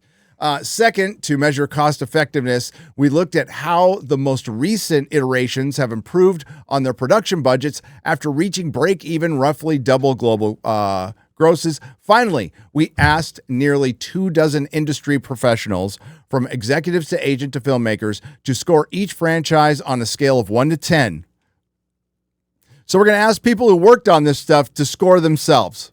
Yeah. On 3 metrics. See the chart below: creative health, commercial potential, and saturation in the marketplace, which could include other expressions of the franchise like TV shows and theme parks. The results make clear that while some franchises appear stronger than others, all have at least some room for improvement. So what the fuck is this? Like what? Just shut your fucking mouth. What the fuck? Oh my God. Fuck me. The MCU. Hey, after all that study, they've figured out it's down. Congrats. After Variety reported 3 times with each 3 of these movies that they soared to good to great openings. Congrats. Marvel released 3 films this year that all dramatically underperformed compared with their predecessors and barely eked out a profit. They lost money. Where did they eke out a profit? From what? They didn't. They did it. They didn't eke Get the out fuck out of here. They lost several $100 million. Yeah. On their movies this year. Dude, they lost 200 to 300 million on Captain African America alone. And somehow, even though Thunderbolt, there's no way Thunderbolt should have a $180 million budget. But somehow, even with an $180 million budget, lost money. Fantastic Four lost money. Yeah. All of them lost money. You can't make a profit when all 3 lose money. The maths don't add up. No, they don't. Hey, DC's doing great, guys. Sure. Although Superman, James Gunn's first film and the rebooted DCU, grossed less globally than 2013's Man of Steel. And I promise you, every single Snyder fan, including, but not limited to, Mikey Gusler, is counting down the days until Superman is removed from the theater, and that is a final total on the film. And that final total does not, I repeat, does not come out above Man of Steel. James Gunn will never hear the end of it. He deserves his flowers, man. He does. Mikey deserves He called this his shit. flowers. He called it, Mikey. You called it, baby. Well, he did say it's going to do about 300 mil. Okay. but he said it wasn't going to be better than Man of Steel. Yeah. Yeah. And Mikey, there might be a little bias involved. I'm just saying there might be a little bit of bias. And I'm okay with that. I'm okay with that. David Cornsweat's Last Son of Krypton has blasted past the full breadth of the previous DC. Okay. Why didn't they say sword? I'm really upset about that. Ass MauLer. blasted. But they ass blasted past all the fucking flops. But how did Superman perform against the Batman? On about 160 million less. 160 million less. The Batman was a 3-hour movie with a terrible third act. And it was really still in this pandemic age. And many people, and I would agree with the assessment, by the way, were saying it underperformed for a Batman film. Yeah, we did. Yes. We said, a Batman Many film people, including us. Yeah. We were just, we were actually quite surprised it didn't hit 800 million. I mean, yeah, when you put a when you put a Batman movie out, a solo Batman movie out, you're kind of looking, are you going to be hitting that billion mark? Are you going to be flirting with that billion mark? And so 775, which is about what it did, 775 mil, we were thinking that's probably at least 100 mil less than they wanted. I think if it got like 875, then maybe they'd be like, no, that's good. But it still made a little profit, but you don't want your Batman movies making a little profit. You want your Batman movies making a lot more than that. Absolutely, yeah. So they're just trying to manifest something in the reality because Hollywood needs the DCU to work. I'll tell you why there's a lot of pom-poms out as far as Access Media is as much as the Access Media loves to build something up and break it down.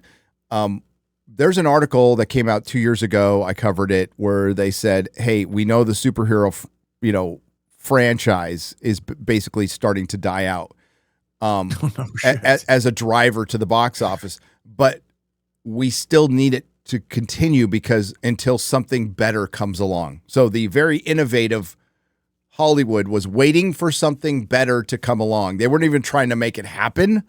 They're just waiting for something better to come along. And that article is almost 2 years old now.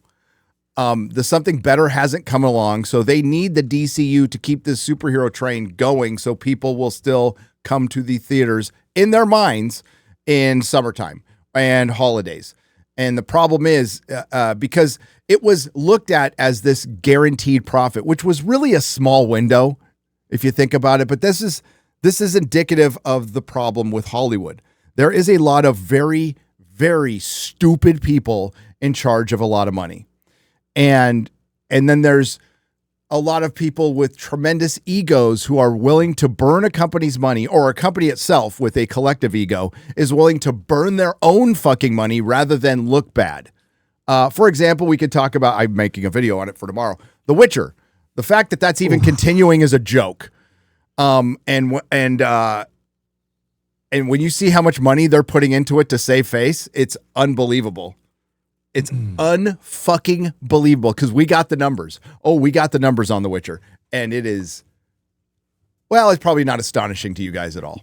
We'll just say not quite as expensive as Rings of Power, but pretty fucking close. Well, that season 4 trailer's ratioed already. Yes, it is. Did you guys see The Substance? I can't remember if you did. Yes, yeah, I great. did. I loved it. So that scene where Demi Moore is watching the younger self on the interview show. I don't know if you saw it, but there was like a viral tweet saying Henry Cavill watching Liam Hemsworth in the trailer. And I was like, wow. Like, you have no idea what you're talking about. Like, not even close. And yeah, it just reminded me of how much this absurd hatred for Henry Cavill, like on on Twitter from certain people is like insane and come from fucking nowhere. Because he doesn't engage in politics. Yep. And he defends fans.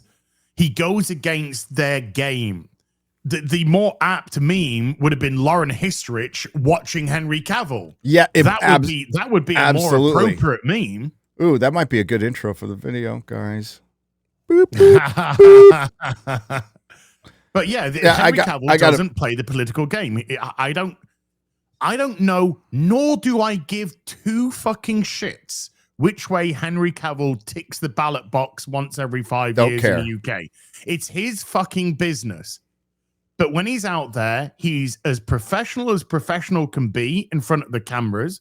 And when he was challenged about toxic fandom and all this kind of stuff, he supported the fans. And he supported the fans, again, in a very diplomatic way.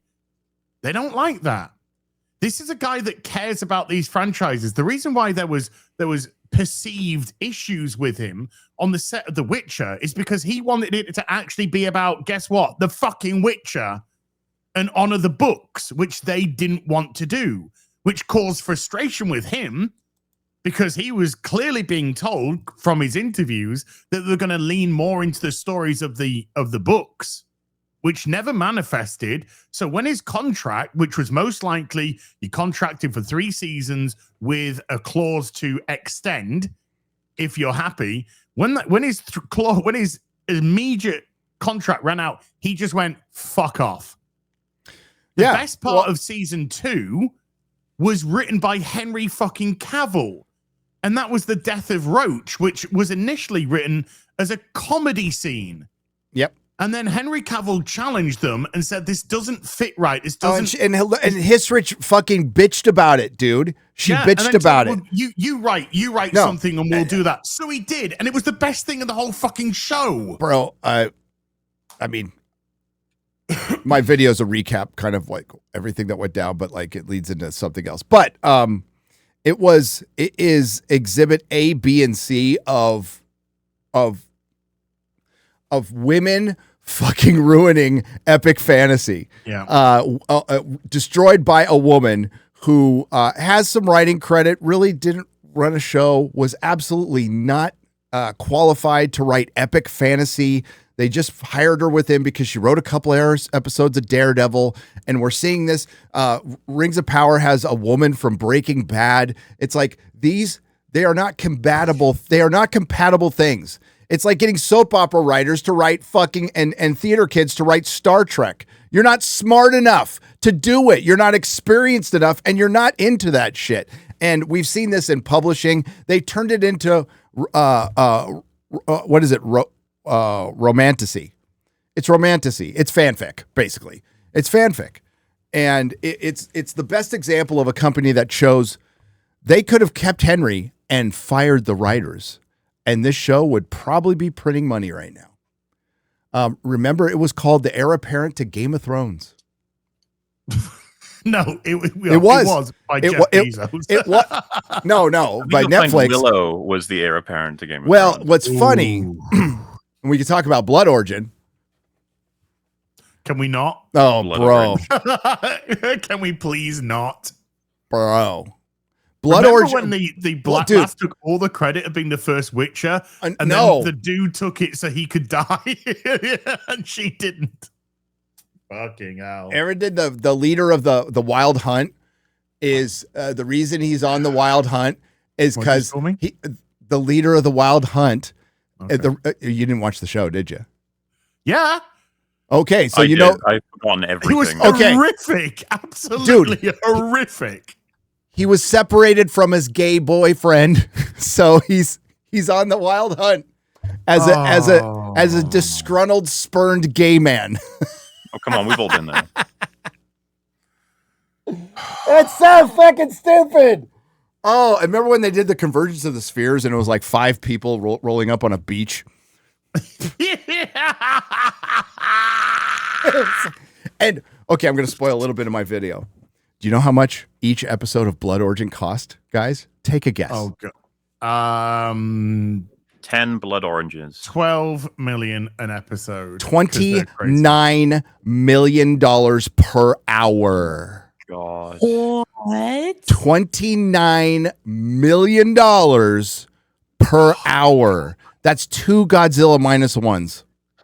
You haven't got to Eridan in the Witcher 3 game, have you? I haven't got to Eridan yet, but I can't wait to see how upset he is that he can't be with his gay boyfriend anymore. I might be disappointed about that bit. Let's just say the two characters are very different. Dude, he's like a little twink in the show. Yes, and I'm like, what? Yes. Yeah. Oh dear goodness me, man. And they aged up Radovid so that he could get into a gay relationship with Dandelion. Yeah, yep. Like what the fuck? It's so, what is their fucking ration?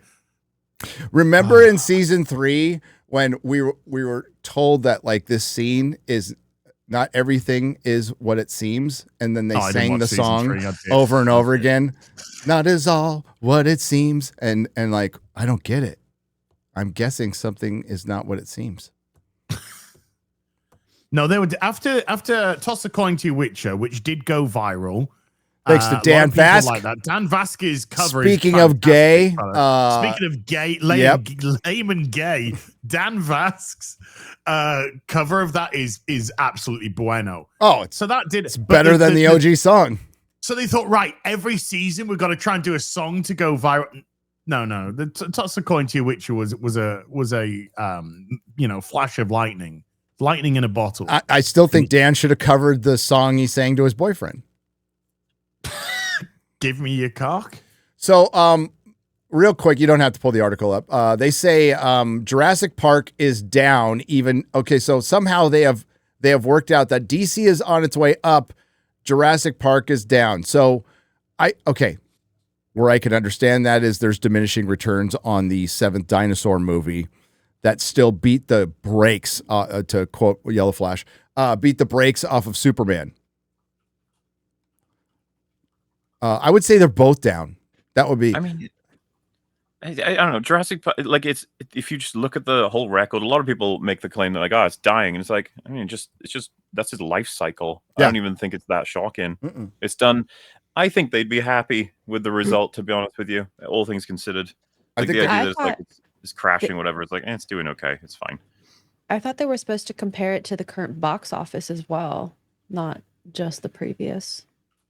So I think it's doing well. They say James Bond is up based on Denis directing, and having a good writer. I think that I agree with that. We'll find out what happens. We'll see. Star Wars, they say, is kind of down. No, it's absolutely down.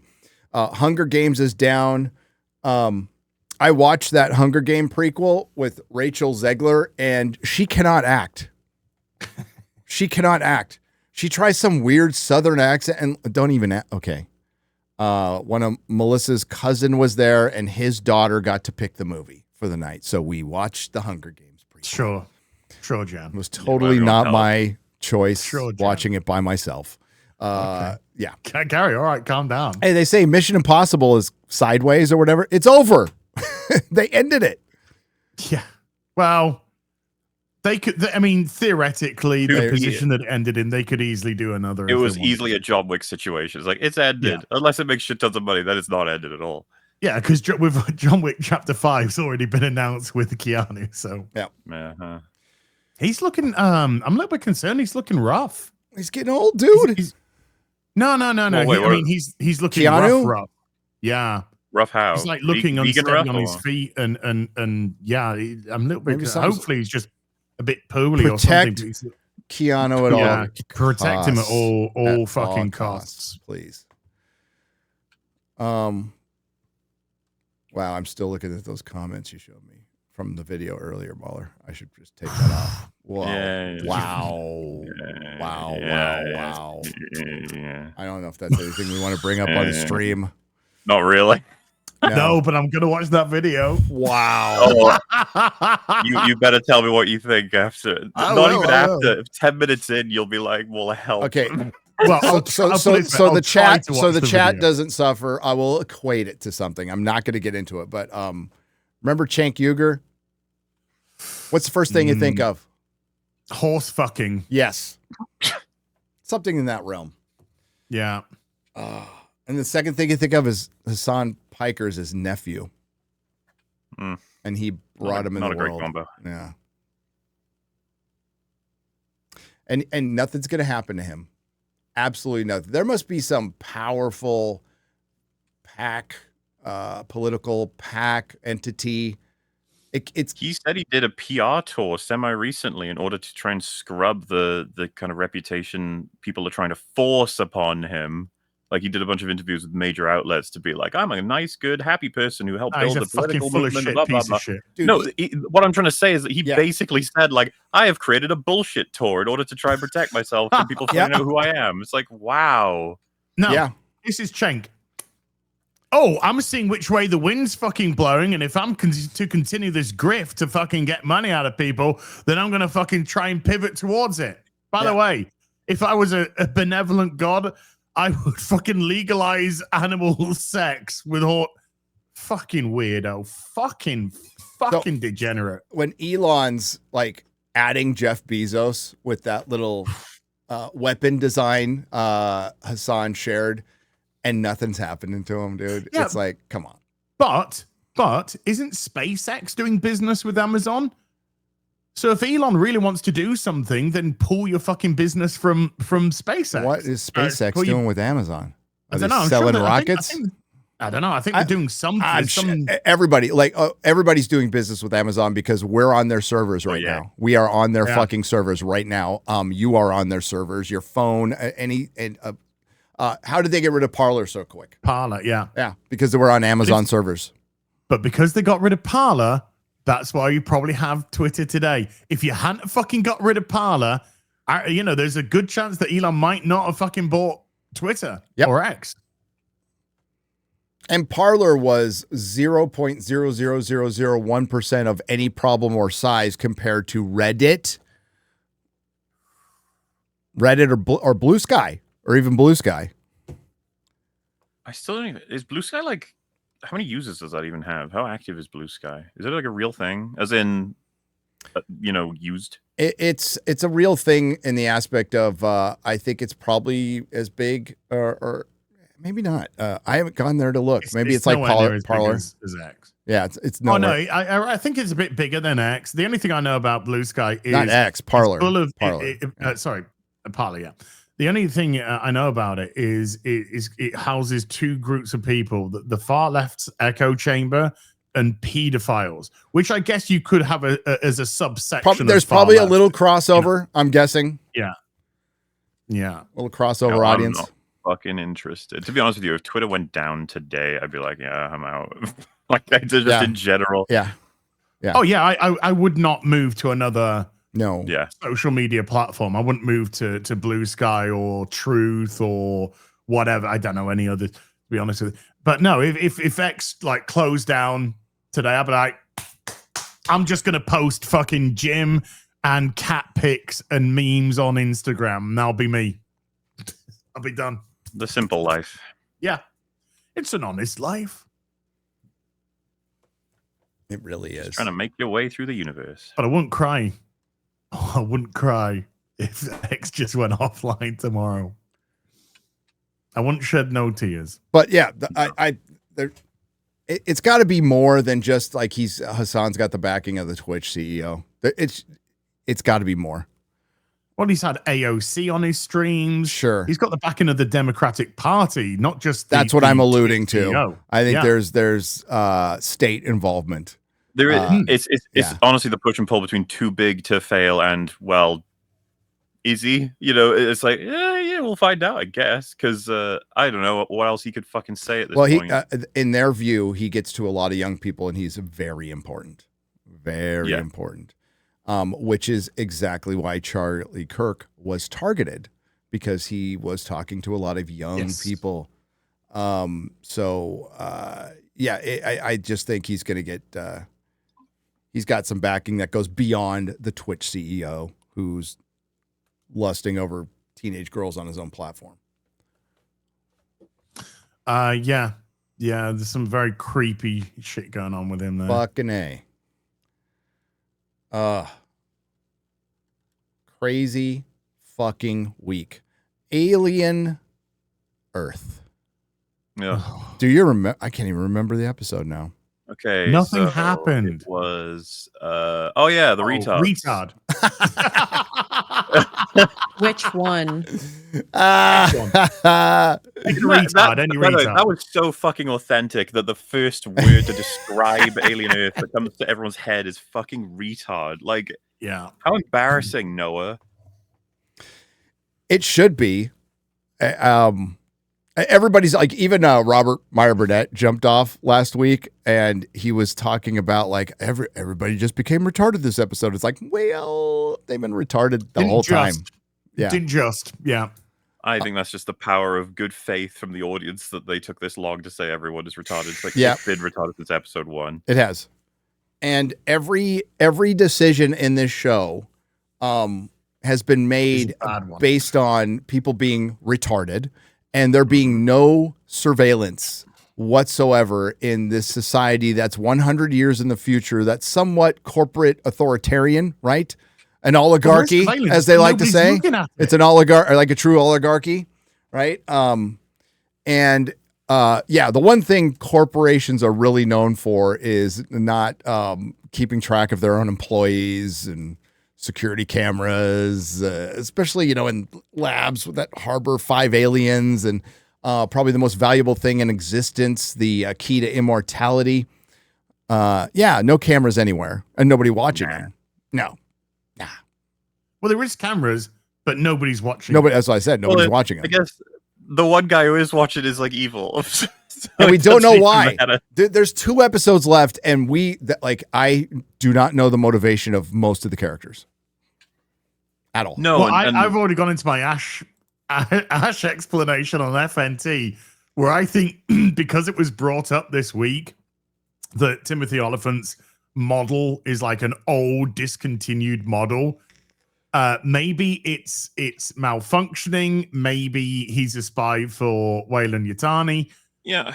But I think we're going to get an Ash cameo at the end as he's being replaced. God. I do. It's all they know how to fucking do, though. Happening. Don't you think it's boring that like all of everything that happens, we're just trying to see like how it fits into a prior twist? It's like, oh, they've done this before. Which one are they choosing? As opposed to, wow, it's a story. Let's see how it unfolds. It was unique for aliens to be like, oh, Bishop can't trust fucking androids. And then it's like, no, he's just a reliable android in the whole film. And Ripley obviously has issues and everything. But like, there you go. It wasn't used for some kind of like surprising twist because they've already done that in Alien. And then, of course, you have the David shit, which I don't even like. It's more Fassbender's performance than it is David for me in those movies because he's just really fun. But the idea is like, yeah, Kirsch, what's he going to be? And it's like, I don't give a fuck, man. None of it's going to make any sense anyway. He's like, oh, he works for Grumbo Corp. They're the ones that have been trying to undermine everything up to this point. Like, okay. Oh, my God. It's a Disney streaming show. So it starts out and people, we saw this a lot with Marvel shows and even some Star Wars show, first couple episodes, people going, it's pretty good. And then that's it. It's pretty good. And then it just devolves into a streaming show, a secondary viewing piece of content that you can absolutely follow while checking your DMs or doing your taxes or maybe canceling Disney Plus. I don't know. But it's Disney's Alien. It's padded for time. Everybody's fucking stupid. Yeah, the sets look great. Fantastic. What a waste. What an absolute waste. To the point where somebody super chatted this show and said, yeah, I worked on those sets and it sucks what they did to the show. Yeah, it looks you have so my good. sympathies. You do. It looks so good. You well done. You did a great job. But geez, we're so sorry. We're so sorry that nobody decided to write a script and yeah, there is a good actor and there's a couple of good actors in it. They're just completely wasted. I would have just followed. We said it before. I'd just followed Morrow. I would have just followed him. He was the most interesting thing, and he's surrounded by retards. And MauLer had the best assessment. The 5th episode, which was just a remake of Alien, was just a test to see how patient Morrow can be before he killed all the retards he was surrounded with. Dude, that episode just made me like at the beginning when we saw the little snippets happen and Maury like, oh man, okay, what a bastard. And then when you see episode 5, we're just like, I completely get it. I completely like locking that door with that idiot fucking woman who was in charge. Like, nah, it's okay. And the alien took fucking ages to kill her. I'm sure Morrow was upset about that. He's like, come on. Don't play with your food. Don't play with your food. Fuck. Yeah, it's I'm not convinced he's fucking dead. Penultimate episode tonight. MauLer and I will be discussing it. Sure will. Hurry up, Tulsa King, please. 5 days. 5 days. 5 days to Tulsa King. Robert Redford passed away today. At 86 or 9? 89. Good long life. The golden boy of Hollywood. May he rest in peace. We have Hunter Davrock for 1999 says, rest in peace, Robert Redford. Some of my favorite memories were watching Butch Cassidy and the Sundance Kid and Jeremiah Johnson. Robert Redford was an American icon and responsible for a lot of careers. Too many icons leaving us. It hurts. Yes. He lived Sundance, co-creator Sundance. Sneakers. The other Anybody see Sneakers? For PDF files. Yeah. Anybody see Sneakers? I liked him in Sneakers. He was in Winter Soldier. He was in Winter. That was his only appearance. That's how my kid knew who he was. The MCU. Yeah. Oh, boy, like, that's when you know you're old. Mm-hmm. Maybe that joke with with Tom Holland Spider-Man. Remember that old film Empire Strikes Back? Yeah. Like, fucking with the walking thingies. And then I think War Machine is like, how old is this kid? Tony says, I didn't carbon date him.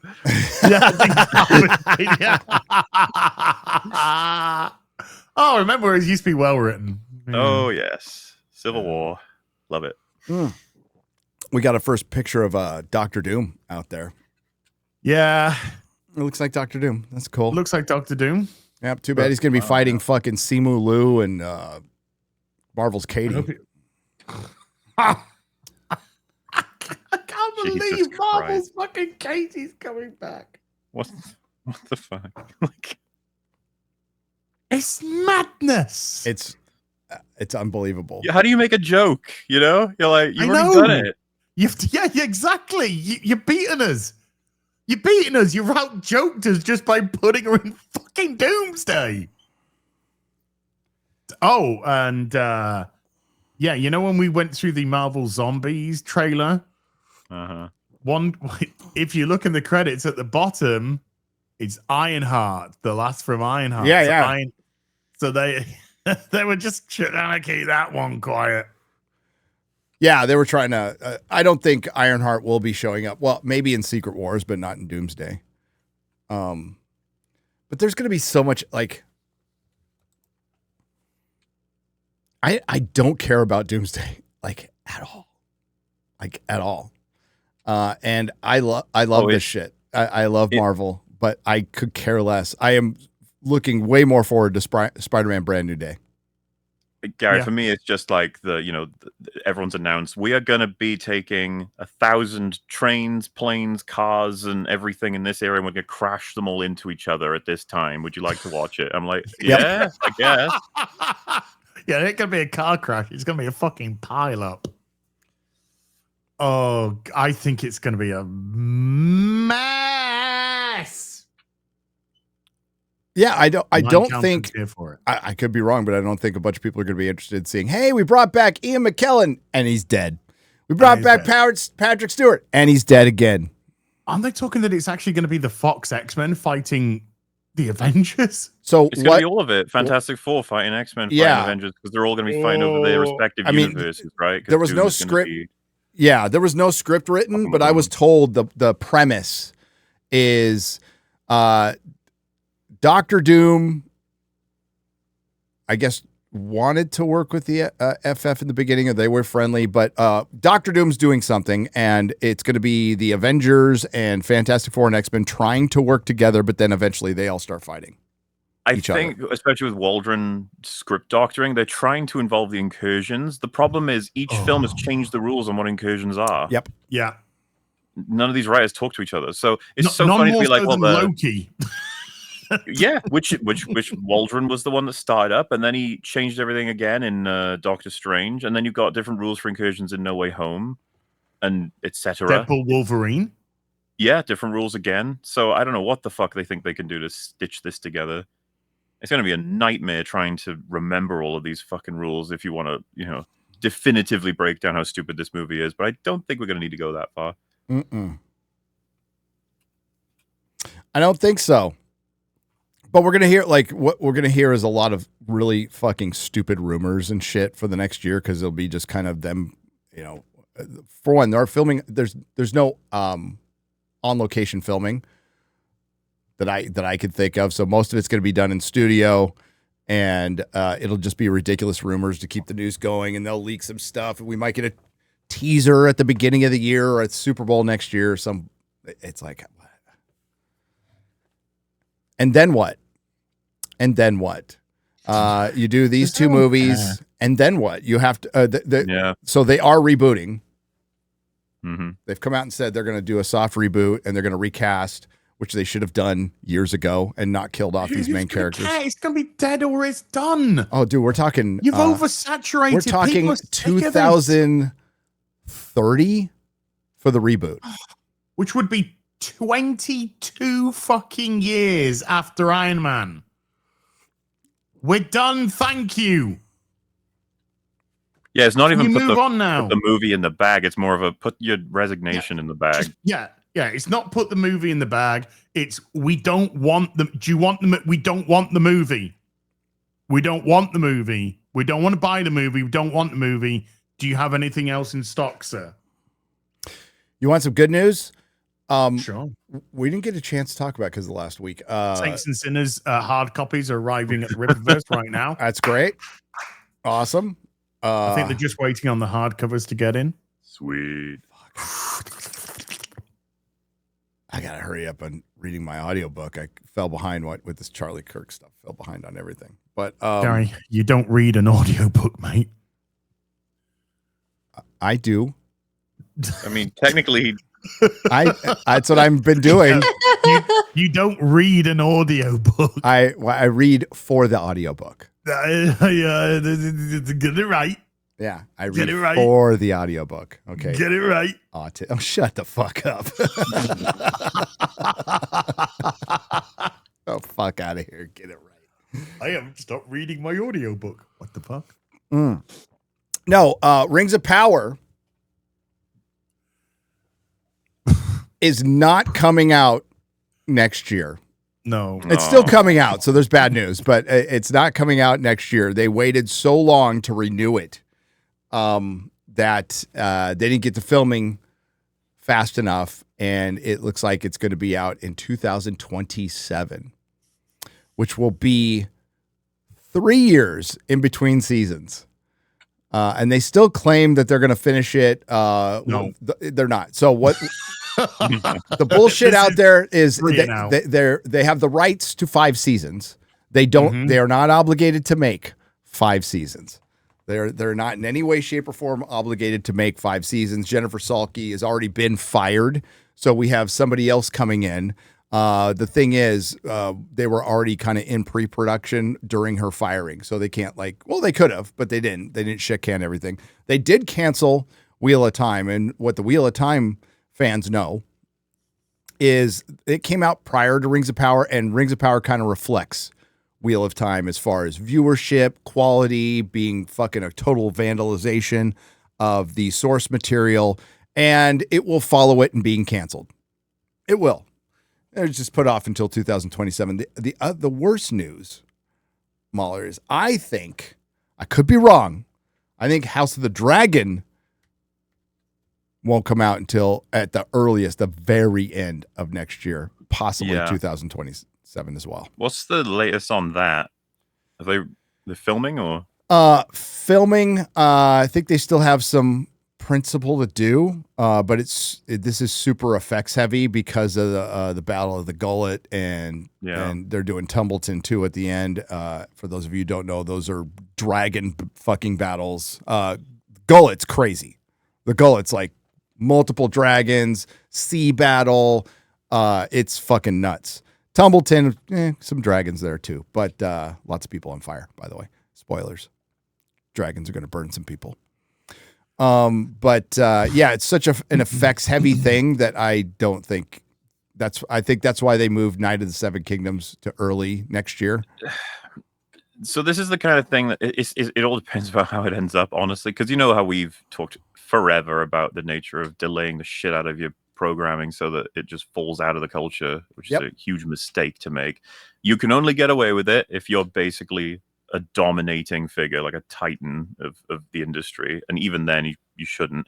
However, if this extra time or whatever time they take in makes for a good season, like a great season, it's like, all right, I'll be somewhat forgivable, especially with how they just chopped the end off season 2, and they made some other writing mistakes that they're not small. You know, there's glaring stuff in there. Major cancers are in the actual story now that are going to have some horrible repercussions if they don't correct the ship, sort of thing. But yeah, this broadly reads like not great news, I would say. Just, they maybe could turn it around. I mean, people are going to love those battles if they come through on them, but we'll see. That's the state of fantasy. With Witcher, I think it's, how long has it been? 2023? I think so, yeah. So it's been 2 years.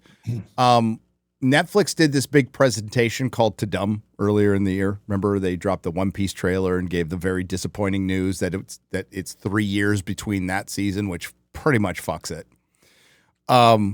You know what they didn't show a second of? The Witcher. So it's coming out October 30th, by the way.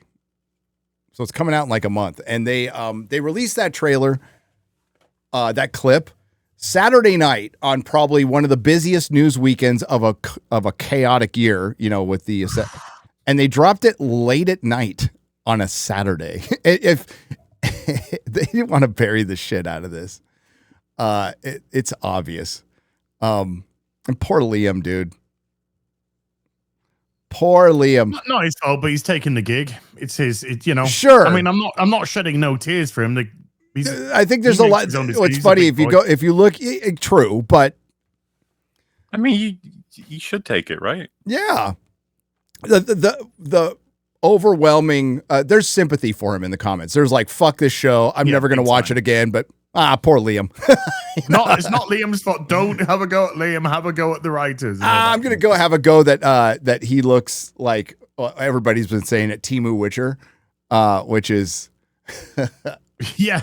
It's oh, dude, he's just not right for it. He's just not.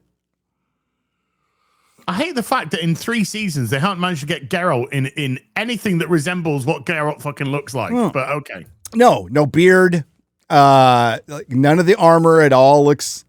I think there's one scene at the end of season 1 where he was in something that looked kind of Witcher-ish. But you're right. What, when he's in the back of the truck? Oh, when he spent his final episode sitting out the final battle because it's the fucking Yennefer show. Yeah. And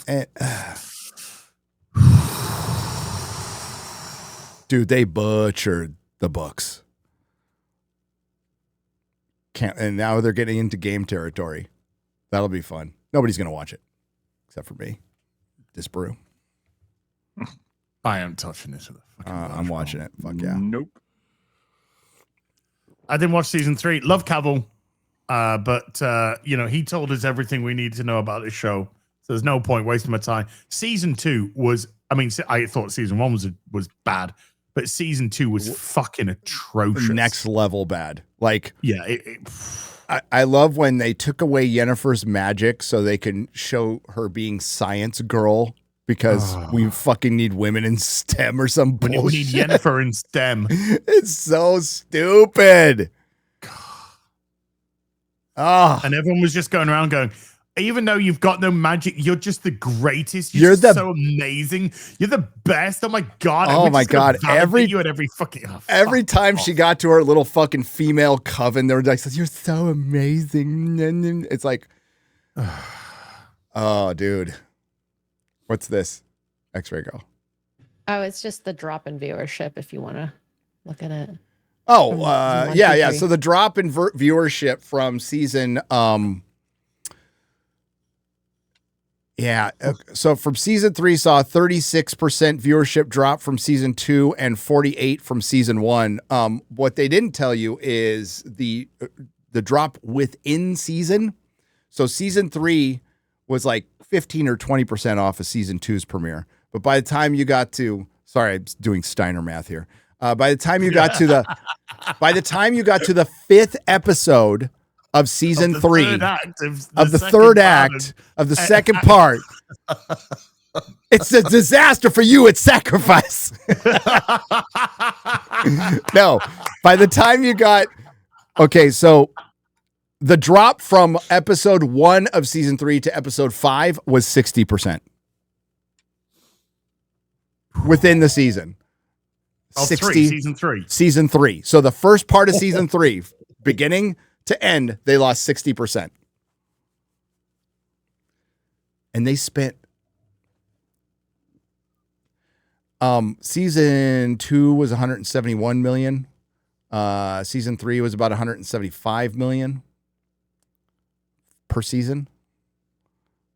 It's insane what they spent on this and gave to a fucking insufferable, incompetent hack feminist to prison rape the lore of a book, which, I mean, just happens now in fantasy. And let's not forget, I think the year that epic fantasy really died was when Willow, Blood Origin, and Rings of Power were all released in the same year. Oh my Lord. Oh yeah, dude. All released within a couple of months of each other. That is cruel. So Just cruel. Oh, it is though. It's evil. It's evil. And I am hard pressed to tell you which one is worse. It's all three, and they all have their merits. Willow has magical sperm cum shit. Blood Origin made one of the most formidable villains in The Witcher a twink. And the Rings of Power made Galadriel a insufferable midget bitch. An orc slayer, by the way. Poor fantasy. I have something if you guys want to see this. Someone tagged me on Twitter. Destiny has been banned on Twitch. No, he's been banned for fucking like a decade. Yeah. He's streaming on Kick. This is him being, but he's been trying to play. He's doing. Yeah, no, he's done. You can see. So he says, "Unreal. Other conservatives got me banned on Twitch. My entire income's gone." He's doing this just to draw attention. Oh, It's all a lie. Yeah. He's on Kick. He's been banned for ages. Okay. He streams on Kick. Kick is not going to get rid of him. A huge moneymaker. Anything, I think pretty much anything goes on Kick. I mean, anything goes on Rumble too. Within there is certainly much more flexibility with Kick, but I don't think he will get kicked off of Kick. No pun intended. Well, maybe there is a pun intended there. Maybe. But yeah, that's just bullshit. Krusty the guy desperate for attention is trying to stir up more division and hatred. He literally just wants people to quote tweet and be like, "Ha, you deserve it. This is what you get," and then he'll be like, "Ha, idiots. I'm not actually banned at all." Yeah. Or I was banned. This is from 5 years, 4 years ago, whatever, 3 years ago, whatever. You know, whenever it was. Dude, I mean, he's like he's the Iron Sheik, old WWE. I mean, he's just brought on to be the resident. Well, dude, I think you guys know how the sausage is made. If Piers Morgan gathers a team, and they always find a retard. Okay, that's the whole point, is to have the retard box. I mean, hello, but yes, because that's why I refuse to go on. They have the retard box. You should go on. I need to refuse to go on. It's fun. It's fun. I get to proclaim I'm an Africa Dude, expert. I wouldn't trust to the world. Myself. I would not trust myself. They would. That's absolutely why. That, like, every time I come, they never tell you what they're like. Cuss, do what you want. Don't hold back. That's what I'm told every time. Don't hold back. I just, it's hard to get a word in edgewise. I had the best. I'm going to save it. Hopefully I get another opportunity to use it someday. I had the best one lined up and I got interrupted before I could do it. So I told you guys the story before. It was fucking, what's his name? Clarence or whatever his name. The gay black dude who wrote the Case for Cancel Culture book. Oh, the one with the worst. We were we were arguing about Black Panther, and he said something about, you just say you read the comic book like you say you have black friends or some bullshit like that. And I couldn't. I was about to say, I've been to prison. I'm blacker than you. Oh, I thought you were going to say, I owned a comic book shop and I absolutely don't have any black friends. I have no black friends. What are you talking about? It's the look on his face if you said that would have been hilarious. I'll save it for some other day. It would have been wasted on him, dude, though. Wasted. Yeah, that episode, he had like super long fingernails. It's like, get the fuck out of here. Well, Coke nails, more like. Yeah. Have you guys watched The Life of Chuck yet? It's gotta be Flanagan's best movie, and it has a message that we all need right now. Ask Krusty Jugglers on the Streamlabs side for 20. I absolutely plan on watching The Life of Chuck after being recommended by somebody I trust. Me. That would be you. I quite liked it, yeah. Torin 3 for 20 says, Gary, have you considered Larry Carrera as an FNT guest? I think he would actually be best here, but yes.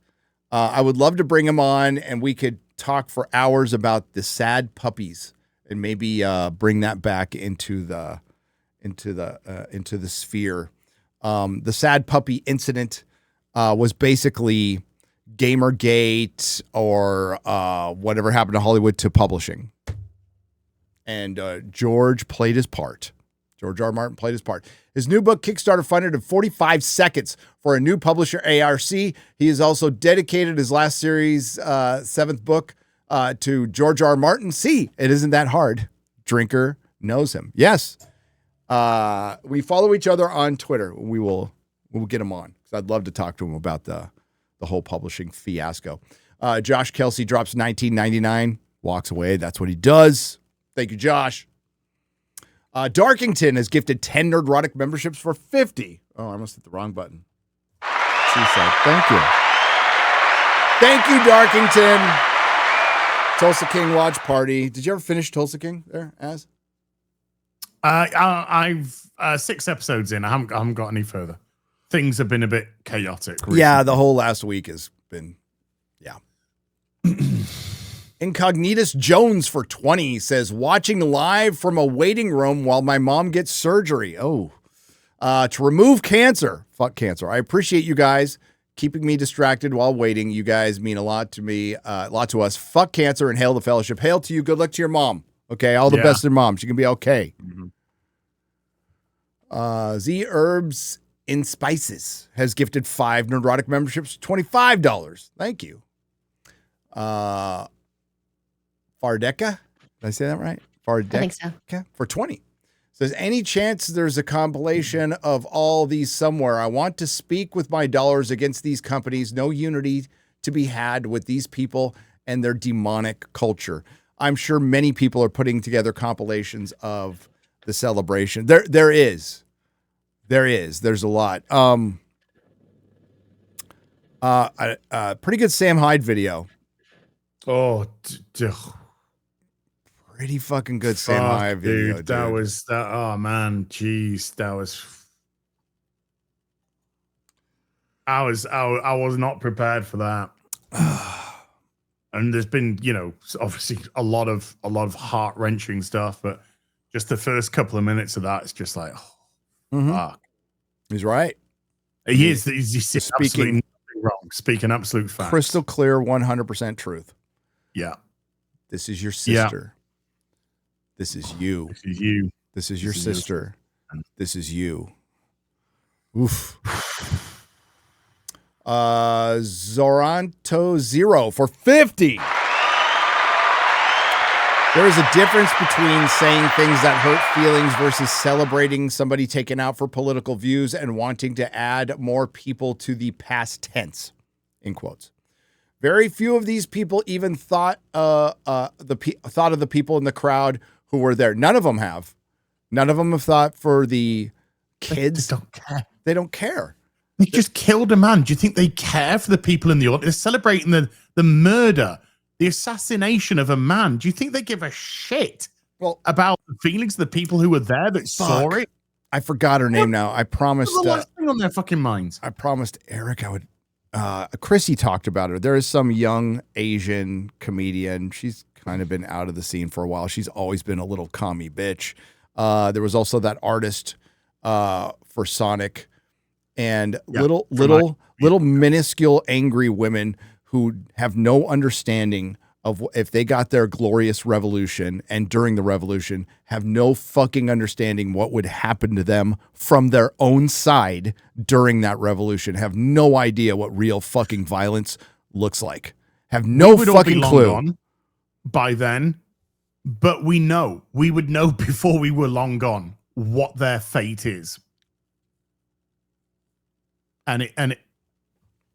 It's not just delusional. It's just it's dumb fucking ignorance. It's just uneducated. You are so desperate to be politically correct. You will literally slit your own fucking throat to do it. Oh, I forgot what her name was. She was I remember her from Comic-Con, and she was fucking annoying then. I wish I could remember. I promised somebody Eric Weber was talking about her.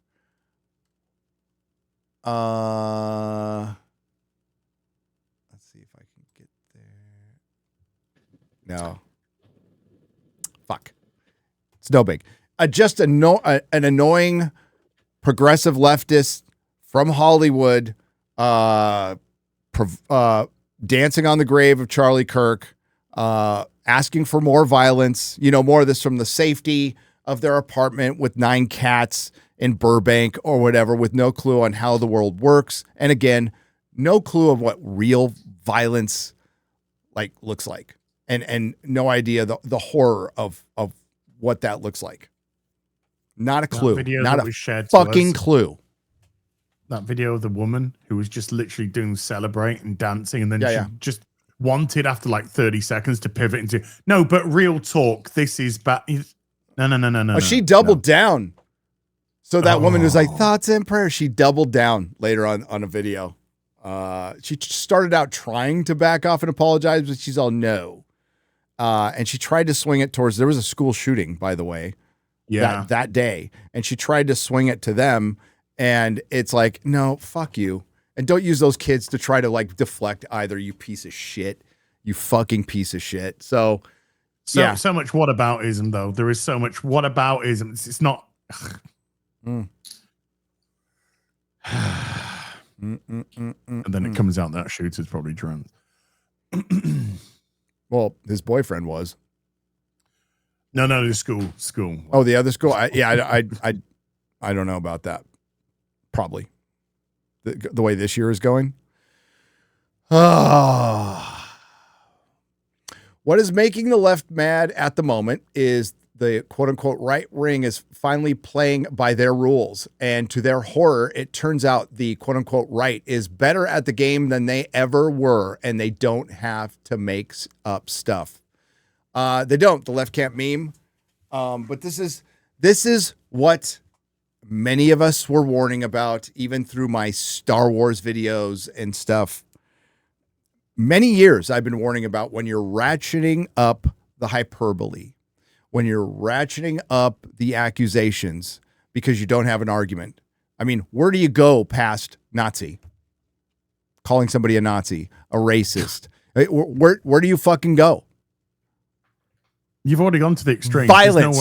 You go to the extremes. It's violence. So you might have a disagreement. You might be emotionally fucking stunted and can't handle that somebody has a different opinion about you about a fucking movie or a TV show or a political philosophy or ideology, and you go to violence. And ratcheting it up year after year after year is going to end badly for everyone. Badly for everyone. Well, as a great man, Charlie Kirk once said, when he was asked, why do you do this? When he was at one of these debates, he said, because when you stop talking, that's when violence happens. And they showed that. And when we can't escape their bullshit for even a second in our escapism, in our comic books, in our book, in our books, in our video games, in our TV shows, we can't escape this shit because they don't want us to escape. Let's go back to Bad Robot. While the cities were burning in America, made the statement, enough white comfort. No more white comfort. Except for the fact that they are a leisure brand. Hollywood is a leisure brand. And it requires disposable income to survive, which requires comfort. But they don't want you to be comfortable. Activists don't ever want you to be comfortable. Well, now be mad about something. Now the right isn't comfortable anymore. Now you got what you want.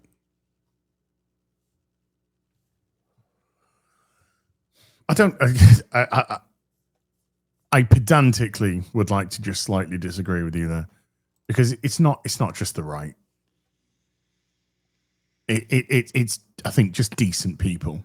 No. I think it's just normal, decent human beings that are seeing exactly the types of people that these extremists, and they are extremists, truly are. And so I think there's a lot of people who would have themselves believed to have been aligned with their politics, who are looking at this and going, we are nothing alike. This is not what I thought this was at all. I think this is one of the world's biggest wake-up calls to a lot of people on a lot of different opinions.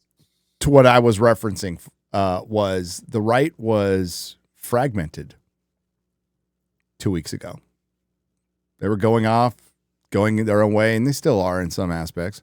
But it galvanized them, and strategically, fucking, it's tragic, it's horrific, and it was also stupid.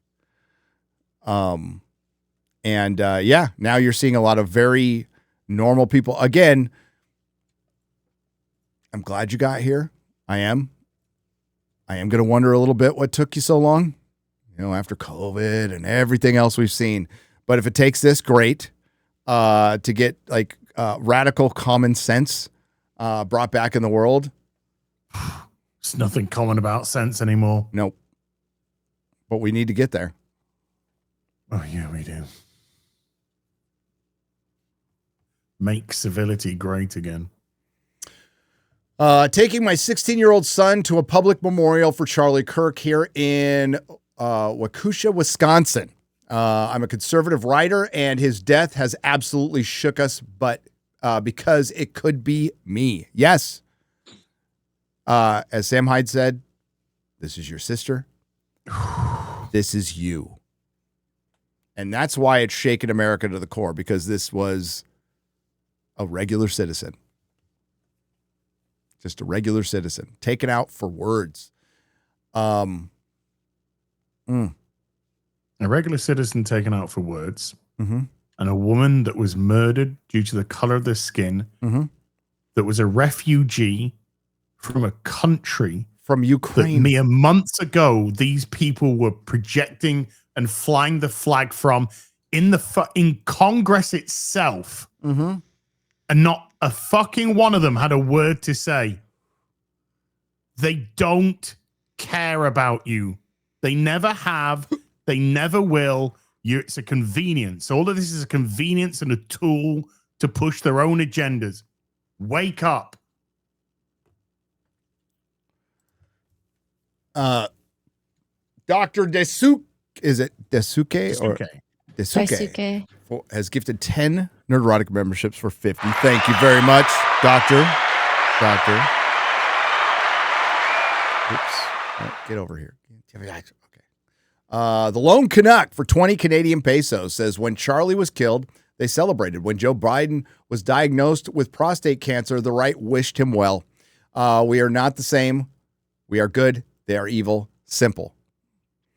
Well, as said, a lot of people on the left have actually started moving towards what the fuck is this? And we are not part of this. And we need to hear more of that vocally. We really do. But to the monsters, and that's your behavior right now. Celebrating this because, again, you're emotionally stunted. A lot of this, looking at you, crazy housewife from San Diego. This is the problem with this is something that goes along, and I don't know how we deal with this, with an affluent society. An affluent society has a lot of comfort, and people lose their meaning. Now, meaning and purpose is something we individuals have to find on our own. It's not going to be provided by the state or a job or anything else. You have to find that on your own. And there is a lot of people out there, a lot of kids, and a lot of fucking woke white women who want to fight some battle that doesn't exist because they lack meaning and purpose in their lives. And you can't fill it up with a bunch of fucking houses and cars or whatever your husband got you for, especially with a woman in San Diego whose business is probably about down the drain. But man, I hope your TikTok with 600,000 followers that makes you probably about $5 a month can carry can pay for your family. Things you need to think about. But they lack meaning and purpose. And this is where our kids are getting so fucked up in school because they're filling those empty heads with what they think is a meaning and purpose, but it's an ideology and it's an indoctrination at this point. Ryan Long what do you got just there? Posted a skit about an actor trying to see if his tweets got enough qualifiers for Charlie Kirk. As someone who disagrees with him, obviously I disagree with him on everything, although we didn't see eye to eye. Oh. As someone with a differing opinion, almost everything. Should I get specific with the things I disagree with him on?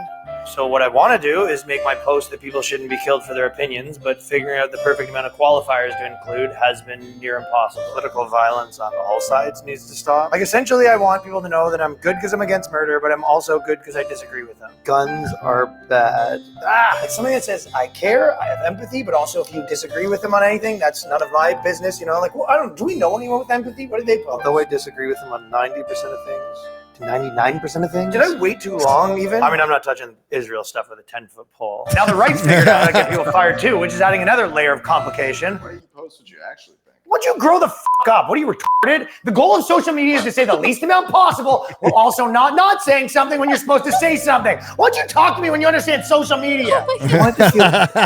This fitness influencer went with all this evil makes me sick. That's kind of pretty good, I guess. Sort of. No, she's getting fucking crushed. Mitchell Robinson just said he feels bad for the family. He's getting fucking killed. Kristen Chenoweth says, I'm so upset. Didn't always agree with him, but appreciated some perspective.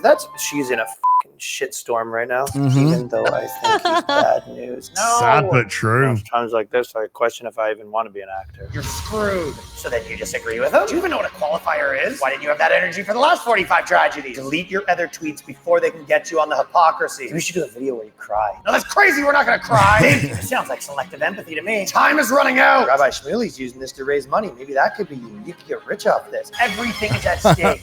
That's it. Although I disagree, dying is bad.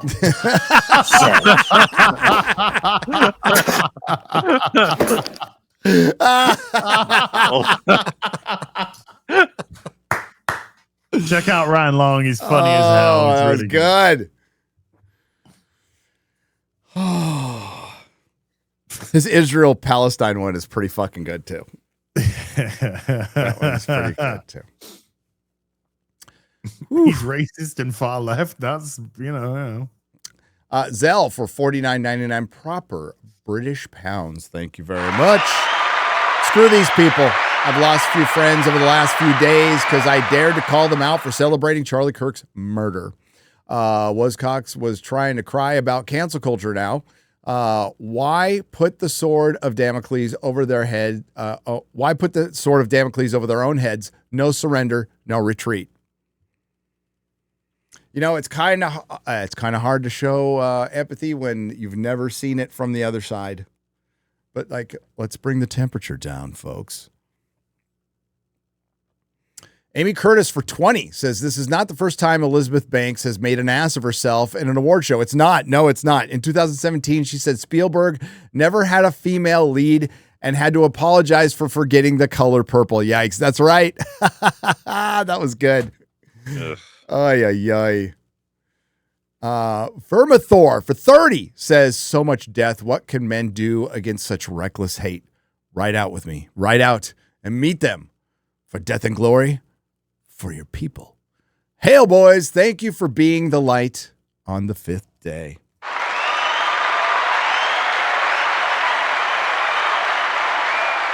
The sun is rising. Look to me on the 5th day. TGV Monster for $10. Hi, everyone. I know where Peacemaker is going. If anyone is still watching, remember the opening to BioShock Infinite. By the way, I don't. What's the opening to BioShock Infinite? I'm not sure what they're referencing specifically, in reference to Peacemaker, but when they say opening, do they mean when you arrive at Columbia, or? I heard MauLer that BioShock Infinite doesn't tickle your fancy. I fucking hate it. I adore BioShock, the original. BioShock Infinite is a shitty photocopy. So that was probably start of a new thought, remembering BioShock Infinite. I didn't play BioShock Infinite. I'm pretty sure Peacemaker is going to racism is bad. We'll find out this week. All righty. Oh, I see what they're saying, because it's going to be there's only white people in this universe or something, yes. right? Yep. Yeah, BioShock Infinite is about racism for the most part. Okay. Or a lot of it. Sorry. I don't want to play that game again, but I probably will someday, just to talk about how much I hate it. So the theory is, and I agree with this theory, that Peacemaker is going to take Amanda Waller's daughter, who serves no purpose in the show because she's not part of Argus anymore, into because they're such close friends, into the other reality, which pretty much looks like it's only white people. And that's why Peacemaker's dad's so happy and loves him. Mm-hmm. I just saw BioShock Infinite gets so much unnecessary hate. Not only is it necessary, it needs to be times by 10 billion. It needs to go to 11. Get everyone hating it. All right, that's the best outcome. BioShock Infinite. Oh, oof. Fuck that game. I hate it. Ooh. Ben Dover. No. Oh. I mean, I would have said that. It's a measurer. I'm sorry, Ben. Sorry. Ben. Get a real fucking last name, Ben. For $10. That's me saying that, by the way. No, come over from ship for better life. For better life. With the small amount of money I have left that I give to you for your words. Why do you do this to me? That was well played. Thank you. And the Oscar goes to Az. Thank you. I love acting. Oh! Pam Bondi said recently she should be Pam Bondi said recently should be her last straw, in my opinion. If she doesn't understand by now, after Charlie preached about the lie of hate speech, then she is no longer needed. Glad we're calling her out. Yeah, that hate speech. Fucking shut up. Pam Bondi's terrible and needs to go. She's a plant. Fucking deep state plant. Reno the Turk for $5. I hate to think that Disney thinks Doom is just a misunderstood Iron Man. They are not the same, which is why Dr. Doom has always been the best villain. They are not the same. No. And you're going to have to recast Dr. Doom eventually to have like a real Dr. Doom and not some alternate Iron Man. You know? Oh, God, just stop. Just please stop. Just stop. Stop. Gio and Wares for $5 says, you tell him as Giovanni Gentile, the father of fascism, was a student of Marx. He was from the left. It's true. Yeah, it all comes from that. It all comes from that.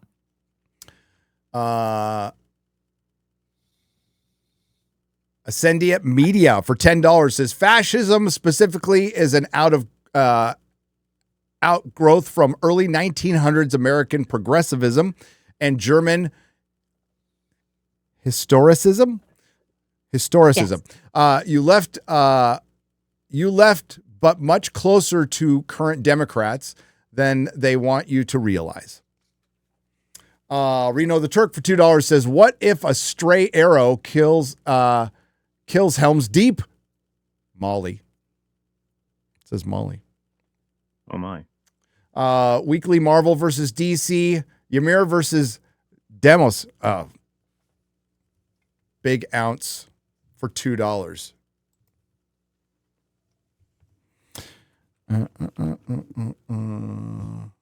Ymir.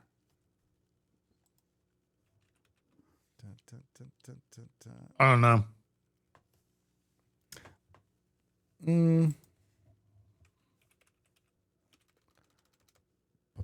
You don't know? Me neither.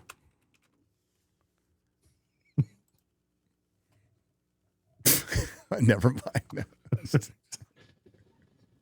That's a long time, a lot of dead air there. A lot of dead air. Thanks, co-hosts. Well, I was looking some up. Demon Slayer box office, yeah. Sorry. Okay, we'll fill in the dead air then. Morley, what's your opinion on Israeli? Well, it's too late now. Conflict. Just calm the fuck down. Bring down the temperature. Bring down the temperature a little bit. That's actually the sanest take. Can we import Snickers over there? You get angry when you you're angry when you ain't got a Snickers. Wait, I should be a politician. I should be president. Can we get a kosher check on Snickers, please, in L5? Balls for teeth for $5. Like as I do not suffer fools gladly. After Charlie Kirk and Arena, my patience bottomed out. So happy to have all of you, Film Threat and RMB, to lift me back up. Cheers. Yeah, we're going to be back to regular scheduled programming. Nerdy shit. Starts with Alien Earth tonight. I'm sure that'll be just fun. Yeah. Fun.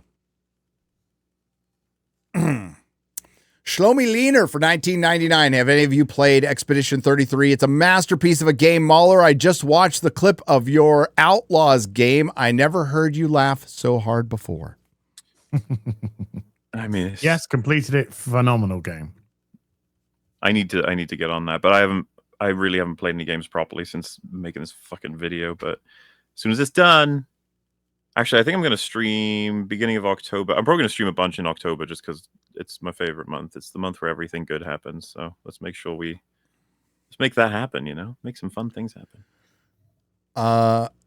King Fanor, Alpha Chad of Middle Earth. I was just listening to a bunch of Fanor lore on YouTube last night. Good stuff. For $10, a documentary on John Wayne Gacy. Yeah. Fanor's way better. That guy, he was a bit of a wild one. Yeah, what a clown, am I right? Yeah, he had the clown outfit. Yeah. Although the documentary never brought that in at all. It had a picture of him with the fucking clown makeup on it and wearing it, but it never at once referenced in what context he would wear it. Because they kept going on about him being like the owner of a construction firm. What documentary? It was just on YouTube. It was like a documentary that clearly been on a channel, and then it was cut onto YouTube because it had like end of part 1 and then part 2. Right. And then I was going to say the Netflix one mentioned why he was a clown. Oh, okay. Maybe I'll watch the Netflix one. Did they mention his little picture with Rosalind Carter, First Lady? I think they do. They talk about his political points because he was like a decent speaker or whatever, or like, I can't remember what it was, but had some influence with the Democratic Party, right? Yep. Yeah, he's apparently a very good speaker. His story is fucking nuts. He basically was just like, I can kill people and get away with it. That's weird. I can just keep burying their bodies in my house. Well, the only reason he got caught is he broke from his routine, his plan, which was homeless, vulnerable people. He went and he killed a boy from a good family, where the parents would go to the police and hound that. And so there was a full-on investigation. He was killing people that police didn't give a shit about. Well, he also this is similar with Jeffrey Dahmer, to be honest. Like there was not a great effort to cover it all up. Like in his house, they could smell the corpses. It's like, didn't he like put one of the corpses into his barbecue pit or something? Because he was making that out of concrete, and he just pulled them in. Well, there's like 29 buried under his house, and then because he ran out of space to bury them under his house, he threw 3 of them over like a bridge or something. But there's like 33 in total. It's just, I don't know. Yeah, just the world allowed in that moment for serial killers to be quite prolific. At least a lot longer than they fucking should have been, obviously. Yeah, so Rosalind Carter like magically ran across him and Jim Jones. Oh my God. John Wayne Gacy and Jim Jones. Yeah. Would you like some Kool-Aid? No, I'm good. Mm-hmm. Do you remember that? I don't know if you guys watched the Nickelodeon thing about why am I forgetting it?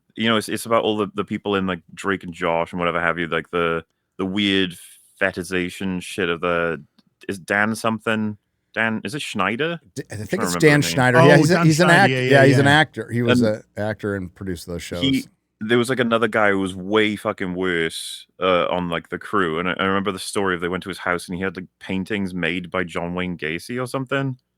It's just one of the most. Could you get more of a red flag of just like, pretty big one, dude? They published his artwork and comic book shops were selling it. So what do you say? You don't want to say they're by John Wayne Gacy. So what do you want to say? Who did that?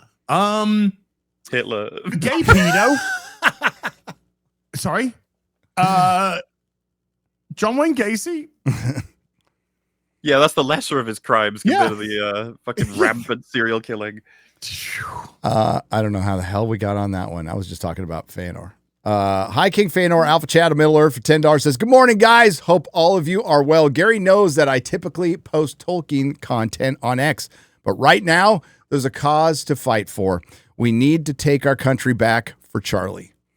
We need to take our culture back. Lots of talk about, that's what we're fighting for. It actually goes beyond this country. It does.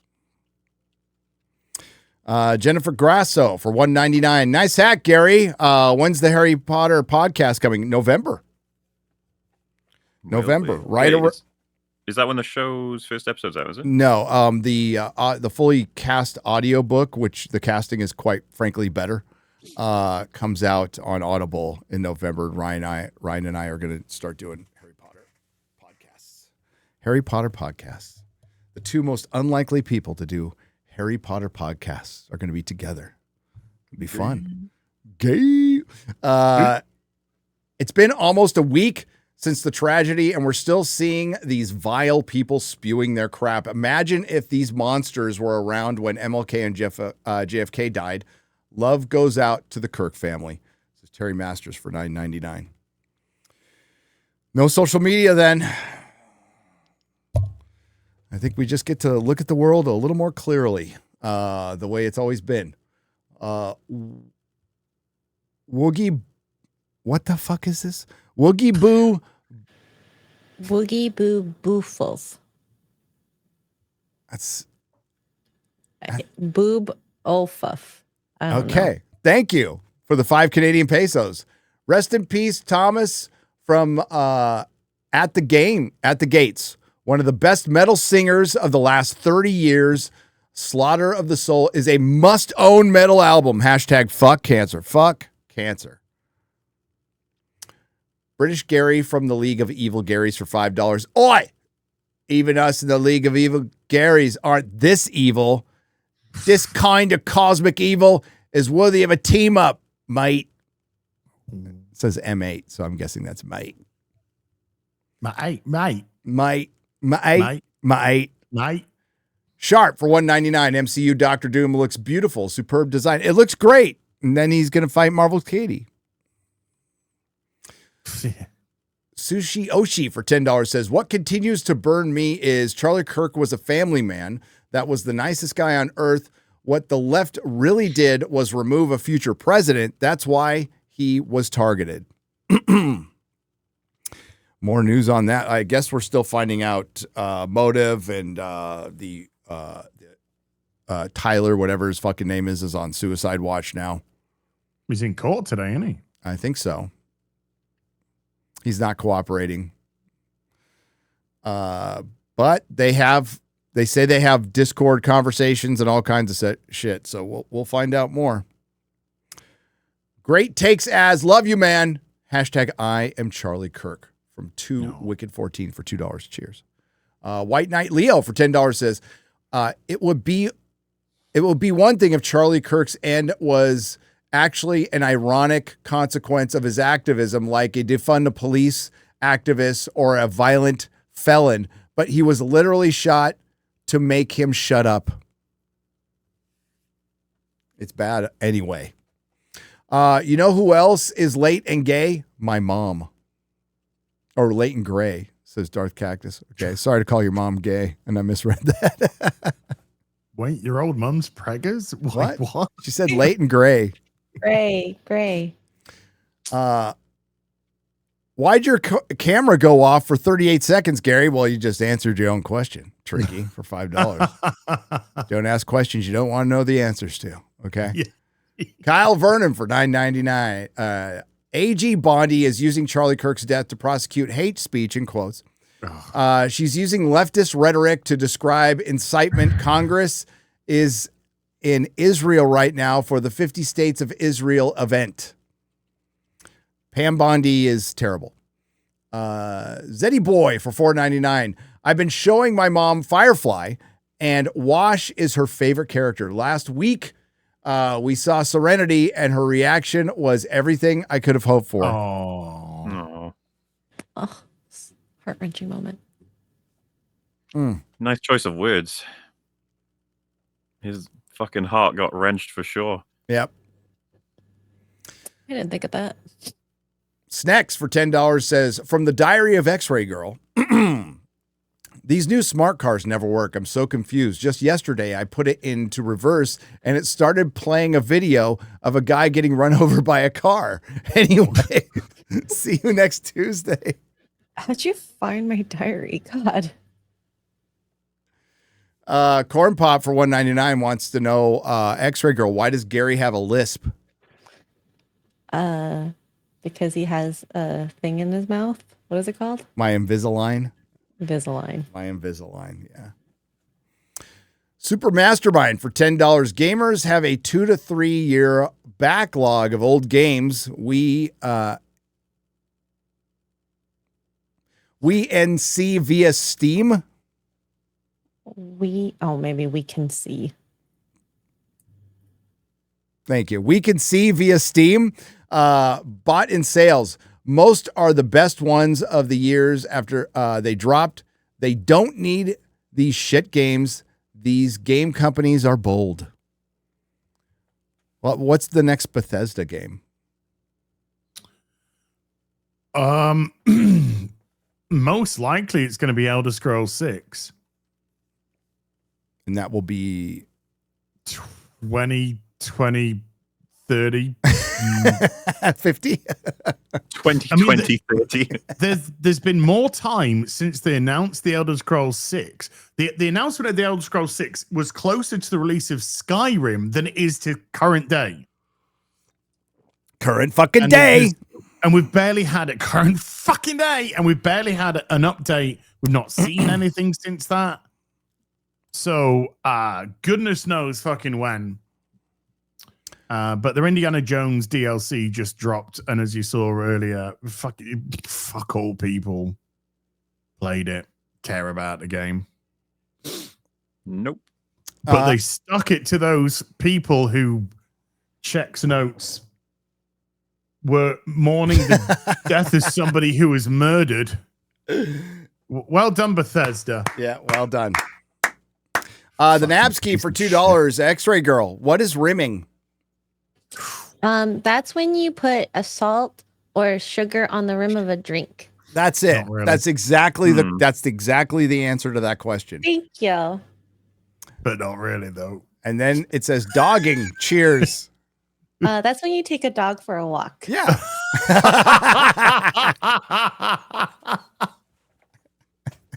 I don't know. I know people have told me. I just did some dogging this morning. Yeah. Fancy going dogging tonight? Yeah. Oh, yeah. I think the dog could do some exercise. My wife will be doing the dogging tomorrow, but I did the dogging today. I've actually done it with your wife. You've done really? Yeah. X-Ray Girl went dogging with Nerdrotic's wife. Confirmed. From X-Ray Girl's mouth herself. Melissa. Dang it. I'm scared to know what it actually means now. God dang it. What? Rimming? Oh, I would love you to Google dogging. She's already Googled dogging. We've already done this. I just don't remember it. Put dogging UK. We were talking about Clarkson's farm, and he bought the pub, or he was looking at that pub, and there was dogging going on in the picnic area. Oh no! MauLer was there.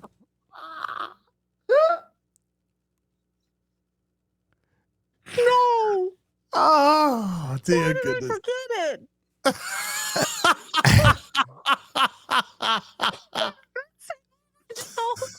Oh, no. Oh, you didn't look it up, did you? What are you doing?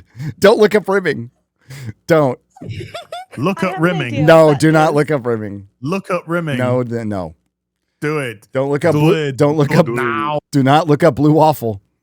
Oh. I put rimming meaning in UK. That might have been wrong. No, just rimming in general. Don't.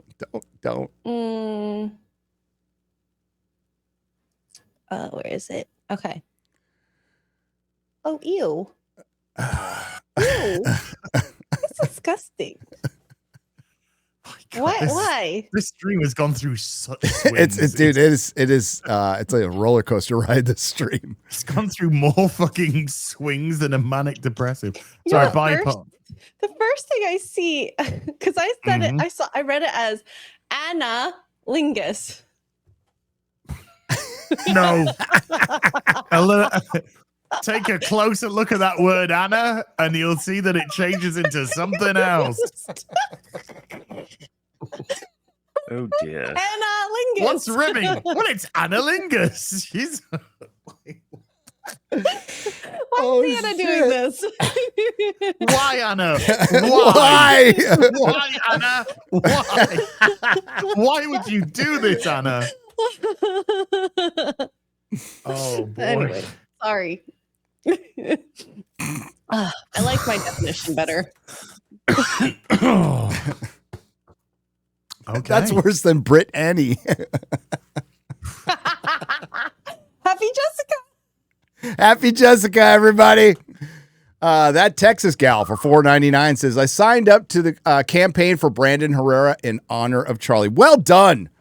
Brandon Herrera for Texas 23. Please vote for Brandon Herrera, who gave a great talk at the memorial yesterday here in San Antonio. Matthew, 1993, for 10 Canadian pesos. People that cheer on someone ending weren't raised properly, and I couldn't even imagine doing that. And I wasn't the biggest fan of Charlie's, but I would never cheer for his ending. I was raised properly. Yep. Even Metatron has had enough. Freaking Metatron. Metatron is a beast. He went after, none of you guys are going to know. Well, X-Ray Girl's going to know. Do you know Flint Dibble danced on Charlie's grave? Yes, he did. I'm blocked by the Dibbler, by the way. Flint Dibble is the guy who debated disingenuously Graham Hancock. Not popular in the ancient civilization sphere at all. And even went after yours truly a little bit. I can't remember what he said. Something about airplanes. Oh yeah, because I was talking about my fear of flying, and he was like, I don't know. It's like, yeah. But Metatron has been going after him. Hail Metatron. We love him. X-Ray Girl has a shirt for stuffing $5 bills in. Says Hickory Chip for $2. What's that mean? I don't know. She's a stripper. Should I ask Anna? No, but you don't have, like, strippers don't wear shirts. Well, they do. They take them off. They gotta have some to strip, don't they? No. When's the last time you were at a strip joint? You're asking me? Never been to a strip You've joint. never been, yeah, obviously. Okay, they don't wear fucking shirts when they go out there, okay? Well, if I was to go to a strip joint, there would be a dress code. To go and undress code? Well, there is. Clearly, you go to low class strip joints. I like the ones where they wear full body suits and astronaut mech suits. I mean, they put on they put on costumes. The last strip thing I went to was the Empire Strips Back. Oh, and Men wear shirts. Yeah, and I got to see Princess Leia strip, and then R2D2 threw a bunch of dollar bills at her. R2D2 spit out dollar bills at her. It was fucking great. A bunch of people stripped around Jabba the Hutt. The Praetorian guards had nice fucking tits. Gamorrean guard. Gamorrean. I say Gamorrean. Praetorian are different. Yeah, the red ones. The Emperor's guys. The Emperors. So are we talking the Emperor's guards? The Praetorian okay, guard. so we're not, yeah. Okay, you said Jabba the Hutt, so I didn't. So they came out with they had giant tits in the movies too. Didn't you? See So they came out with like the red helmets on, and then kind of nothing else, and it was great. Remember in Book of Boba Fett, where the Gamorrean guards were now fucking skinny? Get tossed off that cliff, and you're like, should I care? No, they didn't get tossed off the cliff. They walked off the cliff. Yeah, that's true. They just got tossed off. Hey! And it disappears for 38 seconds. Do you know those suits in like the war games, like Modern Warfare and stuff? It's like a juggernaut suit. In like Modern Warfare 2, I think was where you first see them or whatever. Oh, Modern Warfare. Oh, yeah. Obviously real things as well, but don't you just want to see a girl strip out of that? That would just be so hot. It'd take a while. I think the guy who put on Empire Strips Back, by the way, I think is still in Vegas. It's fun. It's pretty fun. They did a Gotham one too. I think the same guy did a Gotham one, did a Batman one. There you go. Cover for me for sure. 38 seconds. So Israel and Palestine. Snickers. Lazarus. Called me. I called you everything under the sun. Go on, all once. Lazarus for 5 says, MauLer, have you watched the video on the YMS drama? And could it be covered on EFAP? Fucking no. You kidding me? EFAP's not really the kind of place we would go into that, unless I guess it's Boogie. But no, I'm aware of, and it ain't good. Apparently he's preparing some kind of response, which you'd fucking need to with what's in there. Ooh. Yeah. It's getting around. Some people in chat might watch Nick DiOrio's streams. He covered it last night, and let's just say he seemed a little shocked, to say the least. It's gross. Corn Pop for 2 says, unblock me and I'll forgive you. No. How come Corn Pop gets blocked by everybody and then asks to be unblocked, but then they're not really blocked? I'm so confused. But you're a bad dude, Corn Pop. I'm so confused. Free ice. Sorry, were you talking about Israel, Palestine? No, they want free ice for the drink. Oh, free ice for the drink. I think they should. I think free ice. You guys don't even use ice over there. I had ice in this fucking drink. Not in your fucking restaurants and shit. Warm fucking beer. Warm fucking beer. Room temperature water. Jesus Christ. But you go to McDonald's and you'll get like that much Coke and the rest will just be fucking I know. ice. Oh, that same here. Yeah. Well, we get to serve our own here most of the time. So I'm a full subscriber to the conspiracy of like you take a small, medium, large, anything, and you can pull them all into each other and they're the exact fucking same. They make like the large one slender, so it looks like it's more. Dude, you come Have to you seen when they've Starbucks taken the is bad for small that. fries and then you put it into a medium box and it fills it up, and then you put the medium box into the large box and it fills it up? Yeah, But when you get should just buy drinks- 3 smalls instead Dude, of a large. well, it's kind of that way in your movie theaters too. It wasn't as bad, but our movie theaters, like our large drinks, are fucking stupid. They're like the 7-Eleven Big Go. They're fucking huge. You can Really? swim. Taller. You can swim in those Okay. things, dude. Ridiculous. And they should be because they cost like $20. But yeah. Yeah, free I understand now why they get free refills, because you can barely drink one. Never mind, go get a fucking refill. It is. Do you remember when fast food, like part of its appeal was supposed to be really cheap? There was some video trying to like beat a record or something. It's like, I got 3 burgers and 3 large fries and 2 drinks, whatever. It's like $50, and I was like, damn. Yeah, Wow. dude, it's not cheap anymore. It's not. Remember, how many years ago, MauLer, we used to have the McDonald's 99p menu? The 99-cent menu. Value menu. Yeah.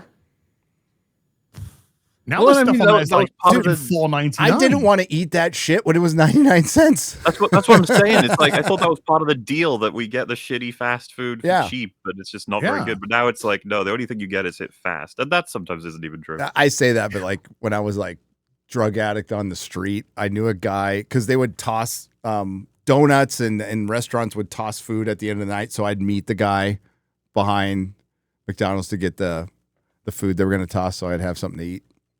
Well, I mean, lucky for you, those things last decades. Oh yeah, I wasn't worried about it being bad or spoiled or anything. Not at all, like in the least bit. You could pack it into a suitcase, put it in the attic, Dude, and come back to there's different generation.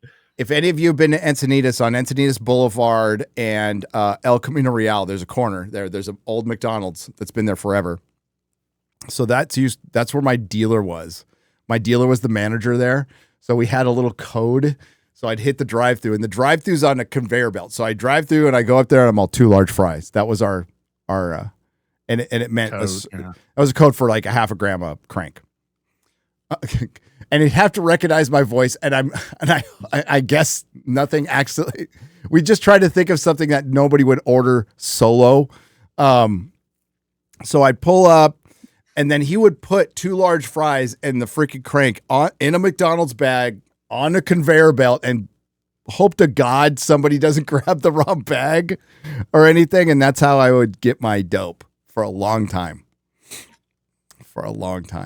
Crazy times. It cost more than 99 cents. Good times. It did. That was not part of the 99-cent menu at all. Lord Kev C for 10 British pounds, proper money. Regarding dangerous rhetoric, do you guys see the video of Dave Rubin playing Cenk receipts live on Piers? Yeah, I did. Cenk goes from 0 to petrified in minutes, accusing Rubin of trying to cause violence on him. Yeah. Oh. Dude, Cenk, and I think Anna Kasparian became a mom, and I think that has changed her politics a little bit. But let's be real, the Young Turks saw which way the wind was blowing. Bill Maher saw which way the wind was blowing and have become a lot more moderate in their views. And I'm going to air quote that.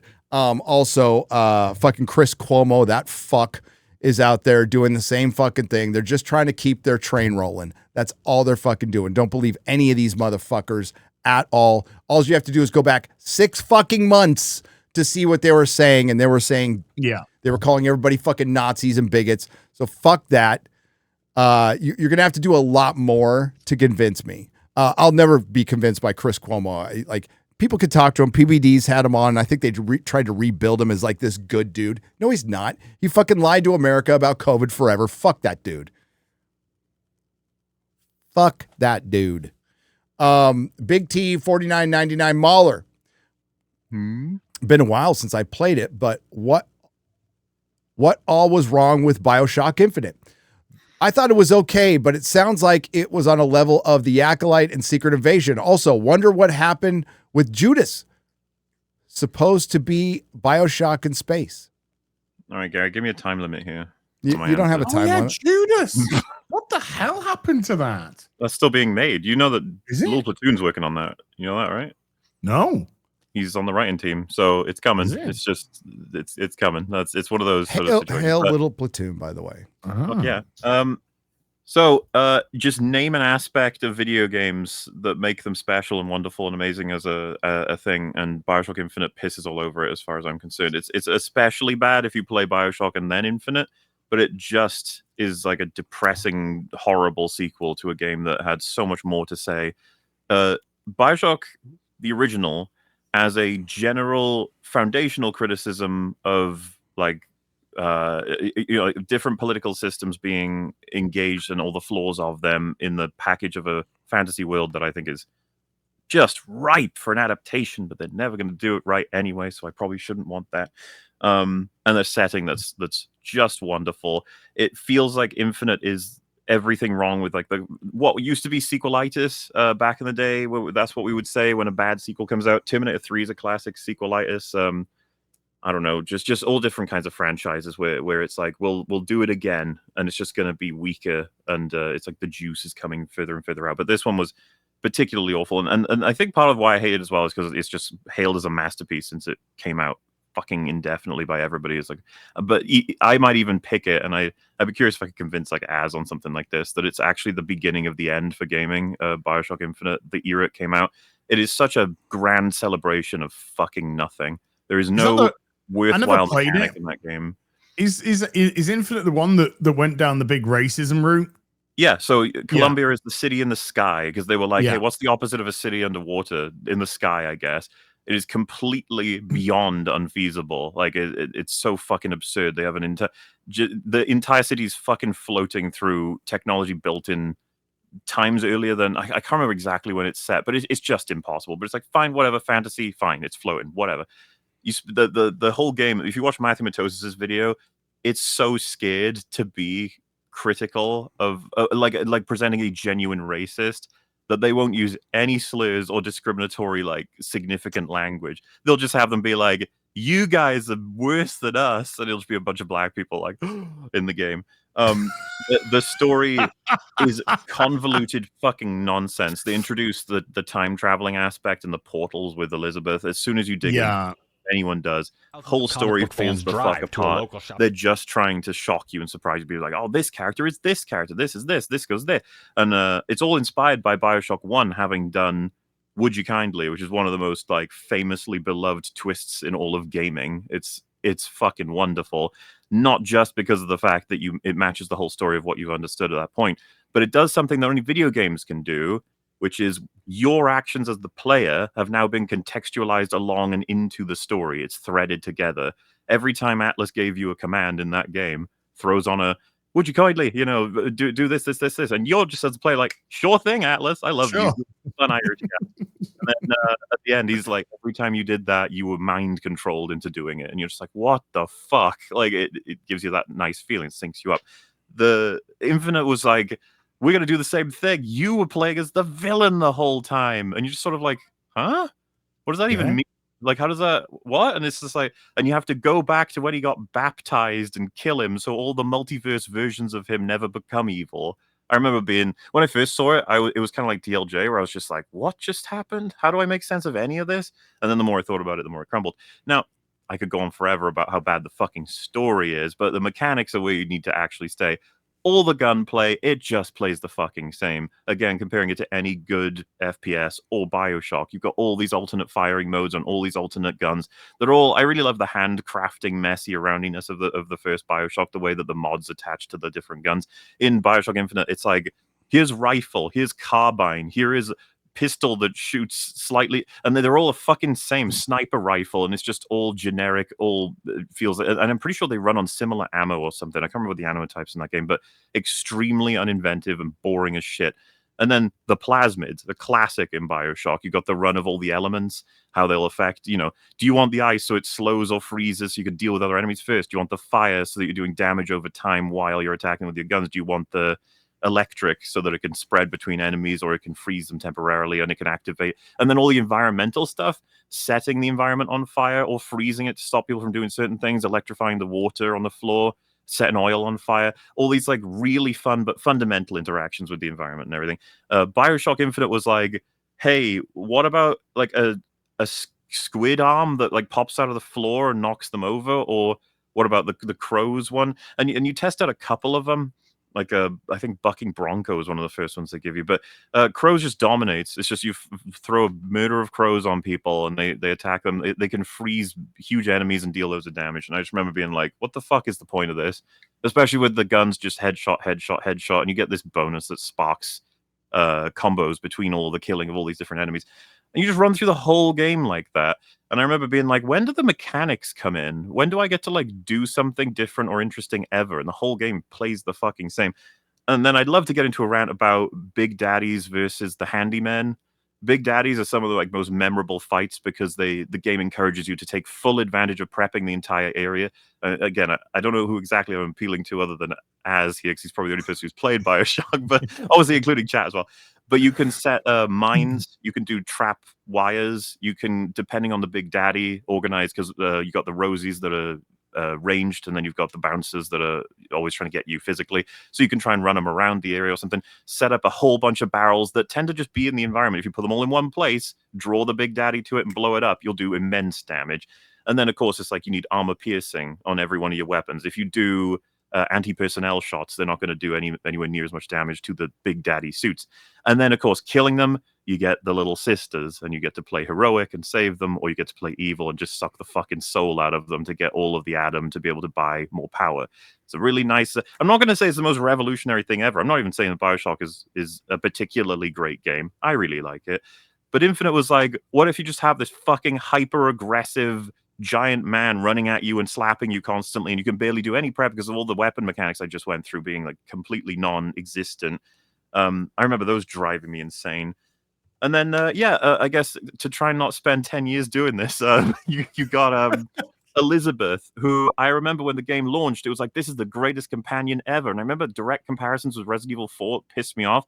It was like, see Resident Evil 4? This is how you do it. It's like, no, it's not. Elizabeth's not even a companion. She's not even there. She can't be killed. She can't be captured. She just provides you ammo every once in a while. All that is regenerating ammo. You don't even, her being there is just nothing. As much as you can shit on Ashley for being annoying, it's hard to make. I'll hear no bad words about Ashley. Thank you. Fair enough. It's hard to be too critical of a system like they have it in Resident Evil 4 without also changing it such that it doesn't exist as it does.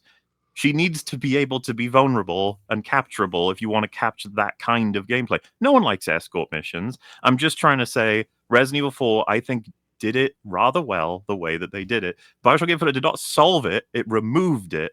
And I honestly think a lot of it came down to the fact that people thought Elizabeth was hot. I was like, yeah, that's fine, but it's nothing mechanically. The whole game has nothing mechanically. The setting was uninspired as shit. They just flipped Rapture. The bad guys were complete crap. All the dialogue was crap. The world building was crap. It's and everything about it to me is just, we need to do Bioshock again. And they couldn't come up with fucking anything. And they rushed it. And out it came as this slithery slime that I do want to make a video on someday, because it gets me very passionately angry. Because the one thing I have not talked about is the Burial at Sea DLC, where they go to Rapture and they argue that Elizabeth was the one who went across fucking dimensions and time travel and shit, and she's the one that set in motion the events of Bioshock, which I was just like, you can go and fuck off. I swear to God, when they do, it is no different for anyone who needs translation than sending Rey back in time to tell Obi-Wan to go and get Luke. It's the most like, fuck off. She's the one that fucks with the Big Daddies to get Suchong killed, who's like the father of the Big Daddy system. She's the one that gets Fontaine involved in a bunch of shit. I hate that DLC so much. It's like, get the hell away from the story that I actually really love and is just fine without you. Because I think they wanted Elizabeth to be like a major thing, because the fans responded really well to it, but there's nothing there. No substance. It's all shit. Anyway, the only thing that answers your question. The only thing I got out of that is women need to be more vulnerable to be captured. Exactly. You know what? You ask MauLer question, he gives you an answer. So wait, yeah. So damn so I asked straight. you for a time limit. I said no time limit. I understood what I was getting into when I said, hey, MauLer should, well, actually it was but like MauLer should be on the stream with us.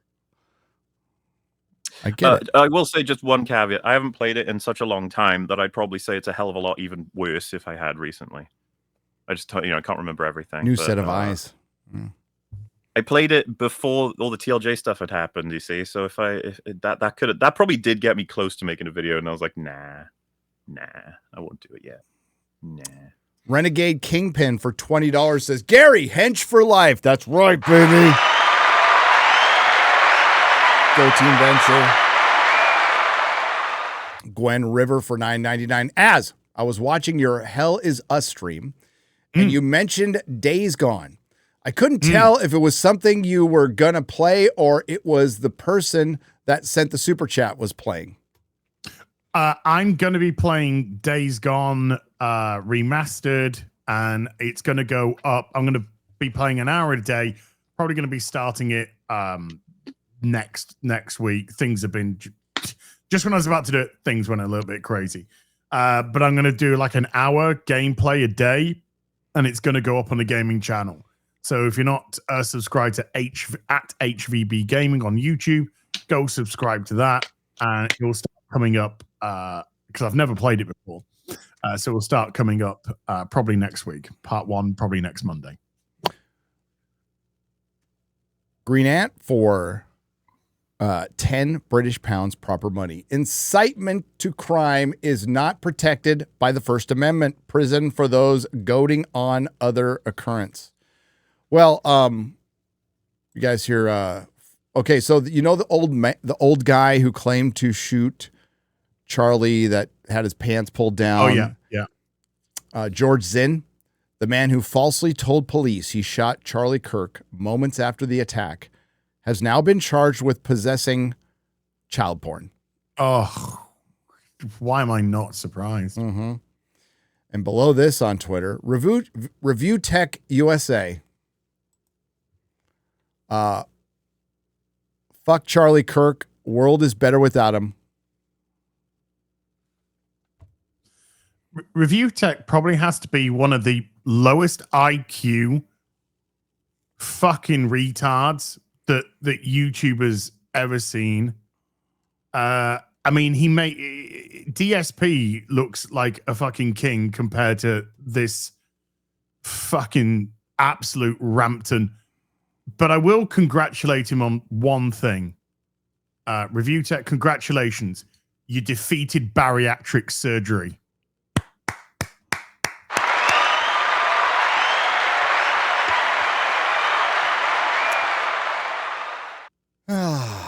The useless fucking twat.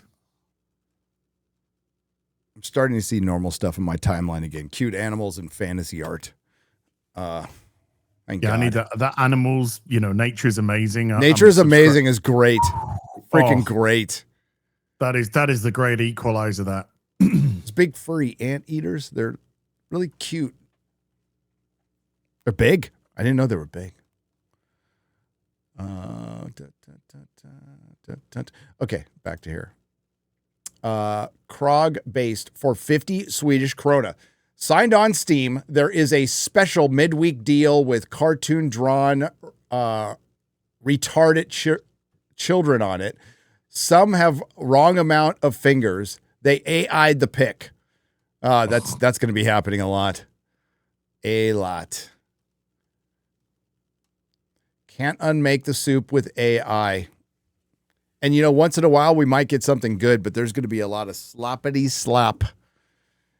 But you know what? Hollywood and gaming and entertainment in general have not done themselves any favors at all. Because if they made some good shit, maybe AI wouldn't be replacing them so fast. Who knows? Spooky Maze 247 for $4.99. It's been hard to not be black-pilled this week, but thank you, Christ, for keeping us and others grounded. Also, God bless the four of you. Much love. Right back at you. Thank you. Thank you. Black pills are suppositories. We cannot afford to black pill. Like, this is the worst time ever to black pill, and it can be really discouraging, but I would also say that look at all. There was a giant memorial for Charlie Kirk in Beverly Hills, like that's, and the crowds have been huge, and it's just been gatherings of love, and that's the good thing. Facebook, it's a fucking cesspool, always has been. TikTok, whatever, and they're gonna push that stuff. And those people are going to be out there, and they might be your neighbor, and it's good to know. It's good to know. And as said it on FNT, like if anything happened to any of us, people be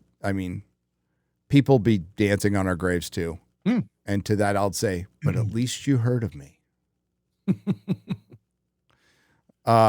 And that's fine. I mean, like, but the vast majority of people are still good and still decent. And it is good to see. I made a point to call out Mark Hamill before this happened. And as much as I loathe what he says, he had a pretty good statement, a really good statement about Charlie Kirk. So good on you, Mark, for being sane in that moment. And Bill Maher, has been really respectful and and he even looked visibly upset about Charlie Kirk. Bill Maher had Charlie Kirk. Had him on the show. On his show. So, yeah. The guy was there to talk to him, and they seemed to have a pretty fun conversation. They talked about dope, because that's just Bill Maher's life, so that's all they spoke about. The only thing he knows about. Yeah. Smoking fucking weed. So, definitely listen to people when they tell you who they are, 100%, and it can be discouraging, but, also look at the good, and there's still a lot of good in this world, and it's worth fighting for. That's from a movie. Blood Viper for 20 British pounds. Thank you, Gary, for helping me deal with this leftist murder of Charlie Kirk. Hail to the fellowship. We provide escapism, and it's because of you. We aren't on this platform without you guys, and it's reciprocal. I've said this a lot. You help us in more ways that you could know, and no words could properly express our gratitude for allowing us to have this great gig. And it's been a rough week, for everybody. I couldn't sit down and hey, let's rip fucking Hollywood. I'm back to it now, but last week, no way. I was like, there's just times where it's, I don't think it's not right for me. It's my call. It's not, people want to do other videos. That's fine. But for me, it was just, it's something that's bigger than Charlie Kirk. His brutal murder, which was ghastly, and seeing it, I didn't share it, but I showed it. I was watching it live on a live stream. We were finishing up at nooner, and Chris had already gone, and we heard he was shot. And the way I was coping, my brain was like, oh, he got grazed or shot at, but everybody's fine. And then I saw the video, and he was dead instantly, which I guess is a mercy, but it was horrifying to see. And I've seen people bleed like that in IRL. I have. It doesn't make it any easier at all. And it was a rough week. It's also a rough week for decency, just basic human decency. It was a rough week, but we have to keep in mind that there's certain lines, right? There's certain basic lines. If somebody I don't agree with or don't like croaks, I'm not going to sit there and clap and celebrate. Even when Osama bin Laden died, I wasn't like, woohoo! I was like, they finally got the motherfucker. He got what he deserved. We can talk about why they buried him at sea, which I understand, but they didn't show any pictures of him. A little sus about that, but I wasn't happy. I wasn't happy about it. It's I saw this mini documentary on the guy who killed, I'm going somewhere with this. Dimebag Darrell. And you could be really mad at the murderer. He killed, was it 4 or 5 people at that Texas show? But then they went over the kid's life, and it was so fucking sad. Like everything about it is sad. So he got what was, a cop came in and killed the shooter. But after watching that, it's just like, oh, they got him. There's justice. There's no justice in that. Everything about it is sad. Everything about the killer getting to that place. I think that's where we have to be on a basic human level. Even the killer, people, I think he deserves the death penalty. I hope he gets what's coming to him, justice. But like, how in the fuck did he get there? His parents look pretty fucking normal, and we can talk about schools, and I would agree with most of you on that. But like, we still have to ask, like, how in the fuck does this happen? And we know, and hopefully someday we can all sit down and have a real conversation about it. But now's not that time, because the temperature is pretty hot over here, and it should be. I think at this point, I'm not going to sit there and tell people to fucking calm down. You're going to feel how you feel. But hopefully we get to a point where we start preventing these kids and what do? I don't know. Maybe we police our schools. We parent a little closer. I'm not blaming the parents on this one, but an individual, I don't want the government to come in and fix this shit. I think that'd be the worst thing possible. I don't need Pam Bondi policing hate speech. I think I need, as a parent, I'll use my I statements. I'm going to watch what my kid does. And thankfully, thank God, I have a couple of great kids. A couple of great kids who are good people. Don't know where they got it from. We had to do DNA tests, but they're good people. I mean, they look like me. They just don't act like me. And that's how we do it. We do it with eventually that great Doctor Who, the great scene from a questionable Doctor Who episode. Eventually we're all just going to have to sit down and talk. That's going to happen, but that can't happen with one side committing political violence and ratcheting up the rhetoric even now. So, and it's not our job to make them self-aware, and it's not our job to fix their problem. And what happens through history, and this is not me inciting anything, this is just the reality. If you don't fix your own problem, somebody comes and fixes it for you, and you might not like it. And we're in a bad way. I don't think we're heading for like any kind of civil war, but I definitely think we will see more isolated cases of violence. For sure. And that sucks. Sith Squirrel 71 for $1.99. Big thanks from Manchester, UK. Thank you. The Herbs and Spices for $5 Australian. Pronouns! You're boring. That was just an anniversary of that too, right? It's just gone over the 2nd year anniversary a couple of weeks back. Yep. I'll never forget. I was flying business class on my way to the UK.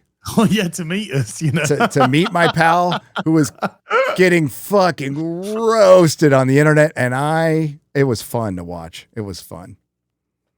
You weren't getting like Act Man and disingenuous pieces of shit like that, but otherwise you had a ton of support. So yeah, there was a lot of shit, but I mean, I got a lot of support, but there was a lot of shit. But the shit came from people I don't give a flying fuck about, and a lot of them are the crazies, and I'll never ever regret doing that rant, because it was actually it was a small wake up call to a lot of people who had been thinking the same thing, and they were just like, I thought I was the only fucking person that was thinking this, and the fact that it went so viral, and the fact that I had mainstream fucking media, Fox News and people like that reaching out for interviews and whatnot, just showed exactly how much it kind of hit that public consciousness, that there was this thing going on that people were just trying not to talk about or pussyfoot around because they feared cancellation, they feared getting attacked. And then, this fucking fat, bald Brit just goes and fucking loses his shit one day because he's so fucking bored with this crap new game, this fucking brand new IP, and just a culmination of everywhere that the AAA gaming industry in the West was going. And it just, it gave a voice to a lot of people. And then, of course, your usual suspects, you fucking left-wing pandering fuckwits and your shill media. Oh, leave the corporation alone, running defense. Oh, you're attacking my pronouns. Won't somebody think of these poor people who are statistically on the top of the list of fucking shootings and stuff like that? Let's try and counter this guy's discussion on a rant about all this kind of shit with just saying he should be shot. That's, it's just like I was dealing with insanity, and it just made, for those the first couple of weeks of that were just crazy. Calmed down very quickly after that, because this is what happens in the age of revolving media. Really only had to deal with a lot of shit for a couple of weeks. 2 years later, I'm still getting people, of course, that go right. Hey, fuck you! You're the fucking guys in the pyramid. Fuck you! But like for those 2 fucking weeks, that's exactly how they sound. By the way, I was perfect. Perfect. Even in the UK, where there's no gun law, I was very alert about what was going on around me. Oh, it's just never. You know. have to. We have to. Like Like for our meetups, I mean, we have security. We have layers of security. It's already been talked about publicly. We try not to bring attention to this shit because it brings more shit, but we have had threats at pretty much every place we've gone before we got there. I mean, pretty much every single place has gotten some form of a threat. People have tried to threaten MegaCon. Yeah, so like that's a reality we have to face. But we're in closed areas. We have undercover cops who are armed. We're happy to do it, and there's never been a major incident. There's been some annoying ones. I'm gonna share this. This is a couple of annoying ones, but nothing talk major. About adult pretenders. Tim Russ, Tuvok, Star Trek, just literally posted this an hour ago.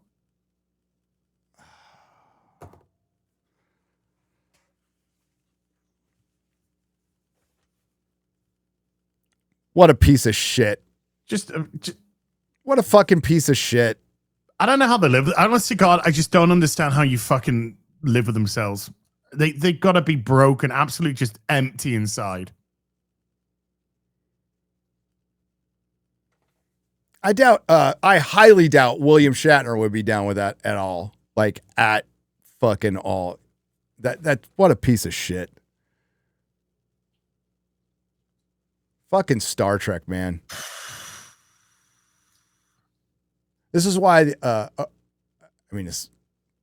despite George Takei, who was a day player, according to William Shatner. According to William Shatner. The original crew is the most based, and they were the best. The more we hear of the Next Generation crew, and oh, fuck. You didn't need to post anything. You could feel that way. I don't give a shit. But wow, you know what that reflects? On all of Star Trek now.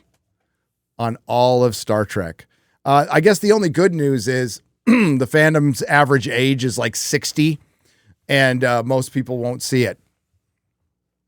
Unfucking believable. Unbelievable. But yet believable, right? That's why we call them adult pretenders. People who act their entire lives, not the most mentally stable people in the world, have impulse control issues. Like the line from Batman as, wonder what skeletons are in your closet. Lobster Minion for $10. The Man of Steel / Superman comparison is worse than the dollar figures imply. Ticket prices in 2013 averaged around $8 per ticket. They're well over 16 now. Actual butts and seats are the way down. I've been preaching this for years. Ticket sales are the only real metric. And guess when they stopped reporting ticket sales as? Yeah. 2020. Well, do you want to? It's whenever you start going on diminishing return, there comes a point we just say we've just got to stop because we're just reporting on our failure now to pull people in. Yep. God, I wanted Superman to be good. Mm-hmm. I was thinking about one aspect that's being talked about a lot, MauLer, and they talk about why Lex Luthor hated Superman, and it's because Lex Luthor was this beloved guy prior to his arrival, right? So that's the mantra we hear. I did not get that at all in the movie. No. There was nothing in the movie that told me he was a beloved person before Superman arrived. No, nothing. Surely even the most reasonable of people who love that movie would recognize that's a question a hell of a lot of people have. What was Lex's motivation? And they might throw the scene where he's just doing the whole like 1A rant where he involves some stuff in that. But it's like, yeah, but why has he gotten to that point? Why? Just it doesn't really. No, it felt like we'd gone into movie 2. Yeah. Superman, and we'd missed all the world building. It felt like we got 2/3 of movie 2. Like we were missing the first act of the second movie. I mean, yeah. We said it's the final episodes of season 2 if it were a TV show. Yes. It's like I'm missing some context here. I'm missing a lot of context here. So, and Man of Tomorrow, he's supposed to team up with Lex Luthor, the guy who fucking shot somebody in the head right in front of Superman. Yeah. They needed buildup. We said it before, I am completely down with not showing an origin. I'm fine with that. You can refer to it, flash back to it. I don't need to see an origin. I don't need to see the Waynes killed again. I don't need to see it. But it needs to be part of it, and you still need to build up a movie. You can't drop people in the middle. That's That's part of Batman's biggest motivation. I do. I understand that, but like Burton, just did a flashback. That's fine. Mm-hmm. That worked for me. I thought it worked. I thought it did work in Batman v Superman. Well, there was some debate on if we could do this quickly. What's the best superhero origin movie? Right. Mikey and I were going back and forth on this because he thinks it's Batman Begins, which I think is, I love that movie. I love the movie. It is not the best superhero origin film. The best superhero origin film is Superman the movie. And I think a close second would be Spider-Man. It's hard for me not to pick Iron Man. Iron Man's better than Batman Begins as an origin film. Ooh, you're right, dude. It's so, oh God, Iron Man is just so, I just love it. Like the way it progresses is so fucking good. And not to take anything away from Superman or Spider-Man. There's some good ones. Put it this way, we got some fucking doozies. Yeah, like Batman Begins in the conversation. Like it's just not the best, but it's really the real good. answer is Steel with Shaquille Of O'Neal. course. Well, are we saying like The Crow? That's a good origin movie. I watched a little bit of The Crow. Yesterday. I love The Crow so much. It's one of my favorite superhero movies. It is the most 90s film I'd ever seen. Dude, in the best way, though. Now. In the best way. Yeah, in the best way possible, yeah. Dude, that soundtrack is such a fucking banger. That Cure song. That's one of their best songs. That's one of the Cure's best songs is in a fucking soundtrack that came out like 20 years into their career. Henry Rollins Band, covering another superhero for the soundtrack, doing a Ghost Rider song is fucking incredible. Love that soundtrack. Listen to it all the time. It came out when I was working at the Warehouse Records, and we just fucking had that thing on repeat all the time. Anakbamon reviews and rants for $5. Judging by her face, hearing Gary struggle with math is giving X-Ray Girl intense physical pain. It does. I mean, let's just be real. The people who work with me have a lot of patience. They have a lot of patience, including my wife.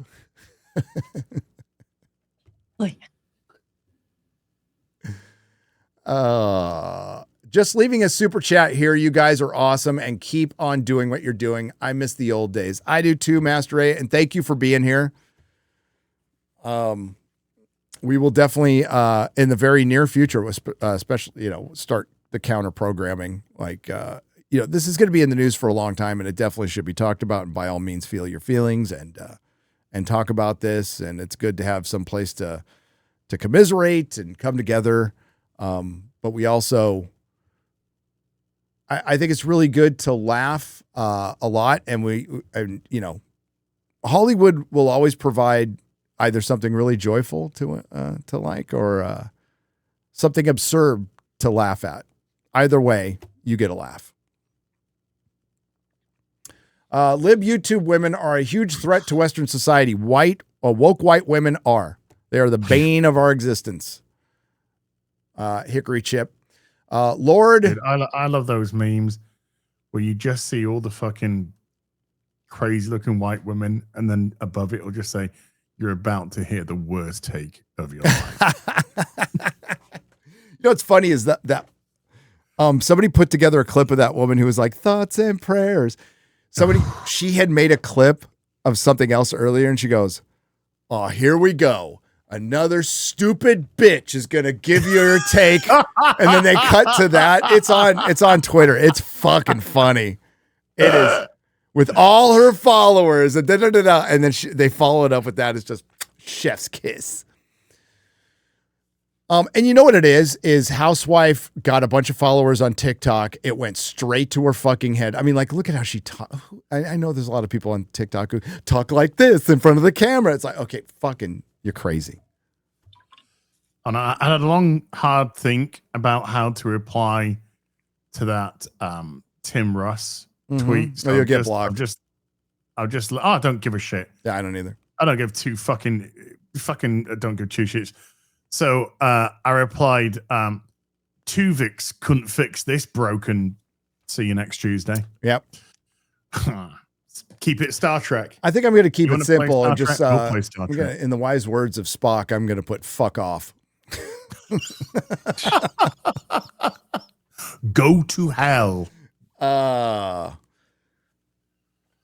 believe the human phrase is fuck off. K70 for 10 British pounds proper money. Long-time viewer, first-time super chat. Oh, thank you. I would love for you to watch a Star Trek fan film, Defiant Animated, made with love for true Star Trek fans, set in the TOS era, and if a what if on his channel. So it's Defiant. I will check it out. Hey, Gary. Yes. Should we create some new Star Trek lore? Sure. Why not? That James T. Kirk is a distant relative of Charlie Kirk. Get that to get them, drive them fucking crazy. Oh yes. James T. Kirk, a descendant of Charlie Kirk. Descendant of Charles Kirk. I can't. What a piece of. I mean, this late in the game too to do it. I mean, that's such an actor move. He's probably so fucking retarded. He doesn't even understand. And you know what? No, he knows what he did. I'm not going to give him any excuses. Fuck that guy. And if a lot of people center left and on the right enjoy Star Trek. And this is part of the reason why it's dead. What a piece of shit. What a dumb piece of shit. Christine Malati mentioned at the Emmys she goes to therapy. I mean, Eddie Brock, a lot of to be fair, a lot of actors go to therapy. Yeah, welcome to just the West. Yeah. I mean, to be an actor is to be in identity crisis. It is. I'm a dude playing a dude that thinks he's another dude. How many of them when they get older, men or women? I mean, we say women hit the wall, but like when men or women hit that 40 to 50, they start getting a little crazier. You know, Anthony Hopkins is one of the most sane older actors I've ever seen. And so is Ian McKellen. You know, they're both pretty, but Anthony Hopkins is, well, he's sober. And and confident in his abilities, but very few end up like those two, right? Who are very comfortable in their own skin, probably because they're classically trained actors. There's a great Christopher Lee clip out there. Dude, can I read this to you, please? Yeah, but real quick. Okay. There's a Christopher Lee clip basically going, the young movie stars nowadays, they don't do any work, and whatever work they do it for the person in the mirror. They don't do it for the art of the craft. It's a great clip. I'll share it on Twitter. I found it on YouTube the other day. Here's a quote. Well, here's a quote from an ABC reporter reporting on the court appearance of the shooter Charlie Kirk. ABC reporter describes the text messages between the killer and his trans boyfriend, in which he admits to killing him, him being Charlie Kirk, of course, for being a conservative, as, quote, very touching in a way that I think many of us didn't expect. Say that again. That did not register in my brain. ABC reporter describes the text messages between the killer and his trans boyfriend, in which he admits to killing him for being a conservative, admits to killing Charlie Kirk for being conservative, as, quote, and this is the quote from the reporter, a very touching in a way that I think many of us didn't expect. What the fuck? I just committed murder, boo-boo. Oh, that's really sweet, boo-boo. That's so cute. Pick up some bread on the way home. Like, what the fuck? You cannot hate the corporate legacy media enough. You can't. No matter how much you've hated them today, it was not enough. We can all do more. We can all do more. How they frame things, they're just evil. They're fucking evil.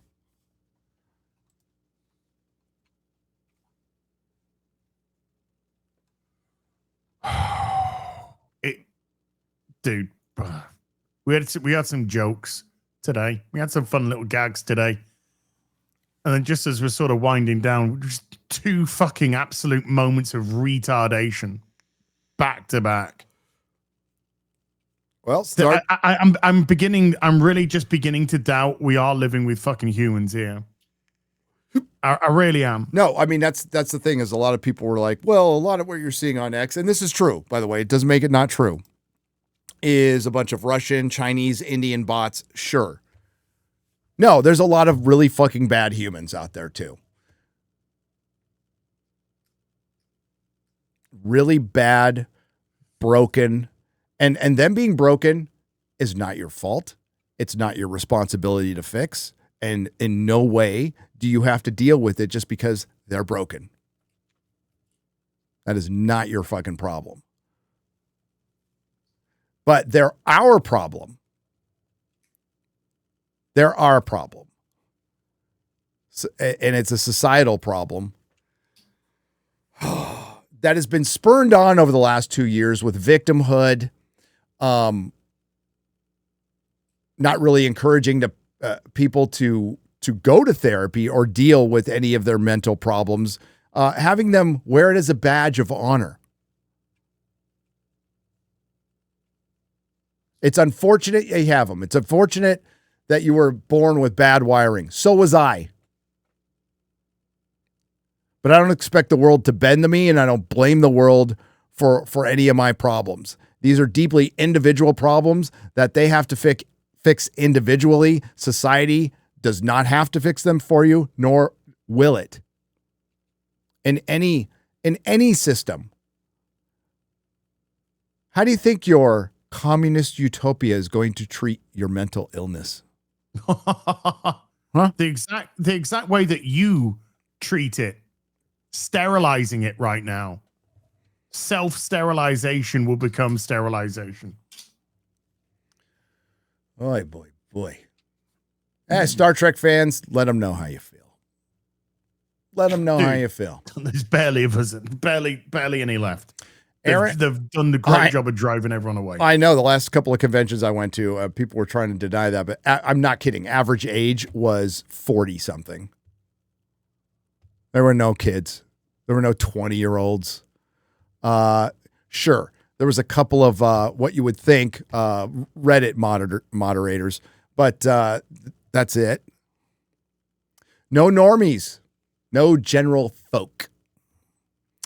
Aaron Charman for 10 British pounds, proper money. Not sure if you've seen this, Gary, but the revised and expanded Hobbit graphic novel by Chuck Dixon dropped today. I did not see it drop today. Oh, shit. I got to get it. Also, did you ever read Tolkien's Farmer Giles of Ham? The audiobook's top notch. I have not, but I will. Like I said, I was going down some fan lore yesterday because it's just so good. What a great story that I hope nobody in modern Hollywood ever fucking touches. Lord Kamina 2 for $2. As you reminded me, I need to go to 99p store for blender. He needs to be able to know. MauLer is cooking about Infinite. Yes, he was. Hail MauLer. Okay, we got to get going. I'll get that. We went way long today. Sorry, guys. The square up will be Thursday night. That's the plan. Schedule got messed up a little bit with other people's travel and stuff that happened over the last week. So it'll be Thursday night. I apologize. It was not Monday. But Az, what do you got coming up? Well, obviously a lot of chaos going on at the moment. I think I want to have a little bit of a chat. I think I'm going to hit the camera on and have a little bit of a chat about this Tim Russ thing because holy shit, dude, it's just if I don't, the despair are just something as tone. It's not just the tone deafness though. It's the fact that we're not dealing with, we call idiots, fools, morons, all that, but we're not dealing. It's not like Tim Russ has a 3 IQ. We're dealing with an intelligent adult. So he is fully aware of what he wants to say here. He's fully aware of the shit that he wants to stir. He's fully aware of the division that he wants to continue. He's fully aware of the fans that he wants to flame. And he made the decision as an intelligent man, allegedly, to do this. Particularly when you're involved in a fandom which spans all races, creeds, social backgrounds, sexual orientations, ethnicities, and you want to play this card, I'm going to talk about it. I'm going to have a fucking, just go fuck yourself. Ripping a silverback tomorrow on my channel, I believe. Friday Night Tights. And there will no doubt be more videos dropping and whatnot.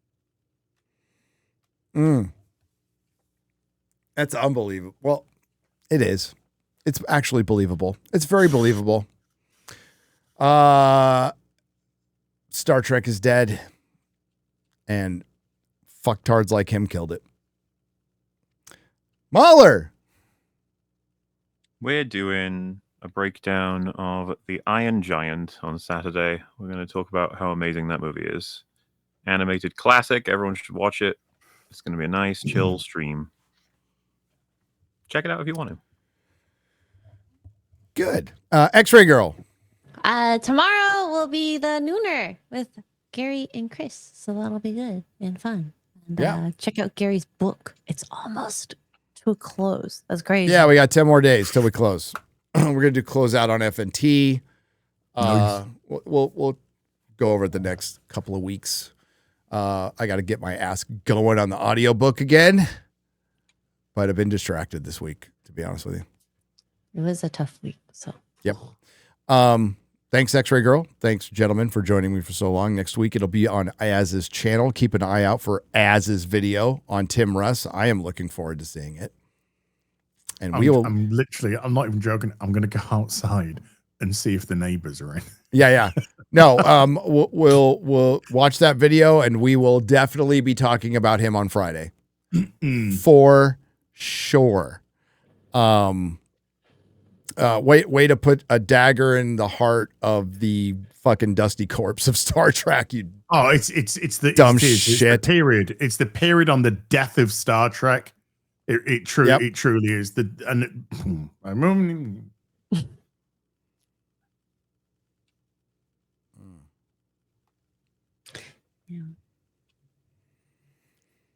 I could think of a James T. Kirk quote from Undiscovered Country. Undiscovered Country. Emphasis on the cunt. Yep. All right. So, yeah, FNT, we have Kita. Should be a fun show. Oh, that one. Yeah. Oh. Wow. Kada. And Witcher video will be out tomorrow. Just a normal old pop culture video. Thanks everybody for watching. Thanks to the Nerdrotics. Thanks to everyone who left super chat and donation. Again, Square Up will be Thursday night. Join MauLer and I tonight at 8 p.m. Central to discuss the penultimate episode of the very exciting, thrilling Andor of Alien Earth. Alien Derp.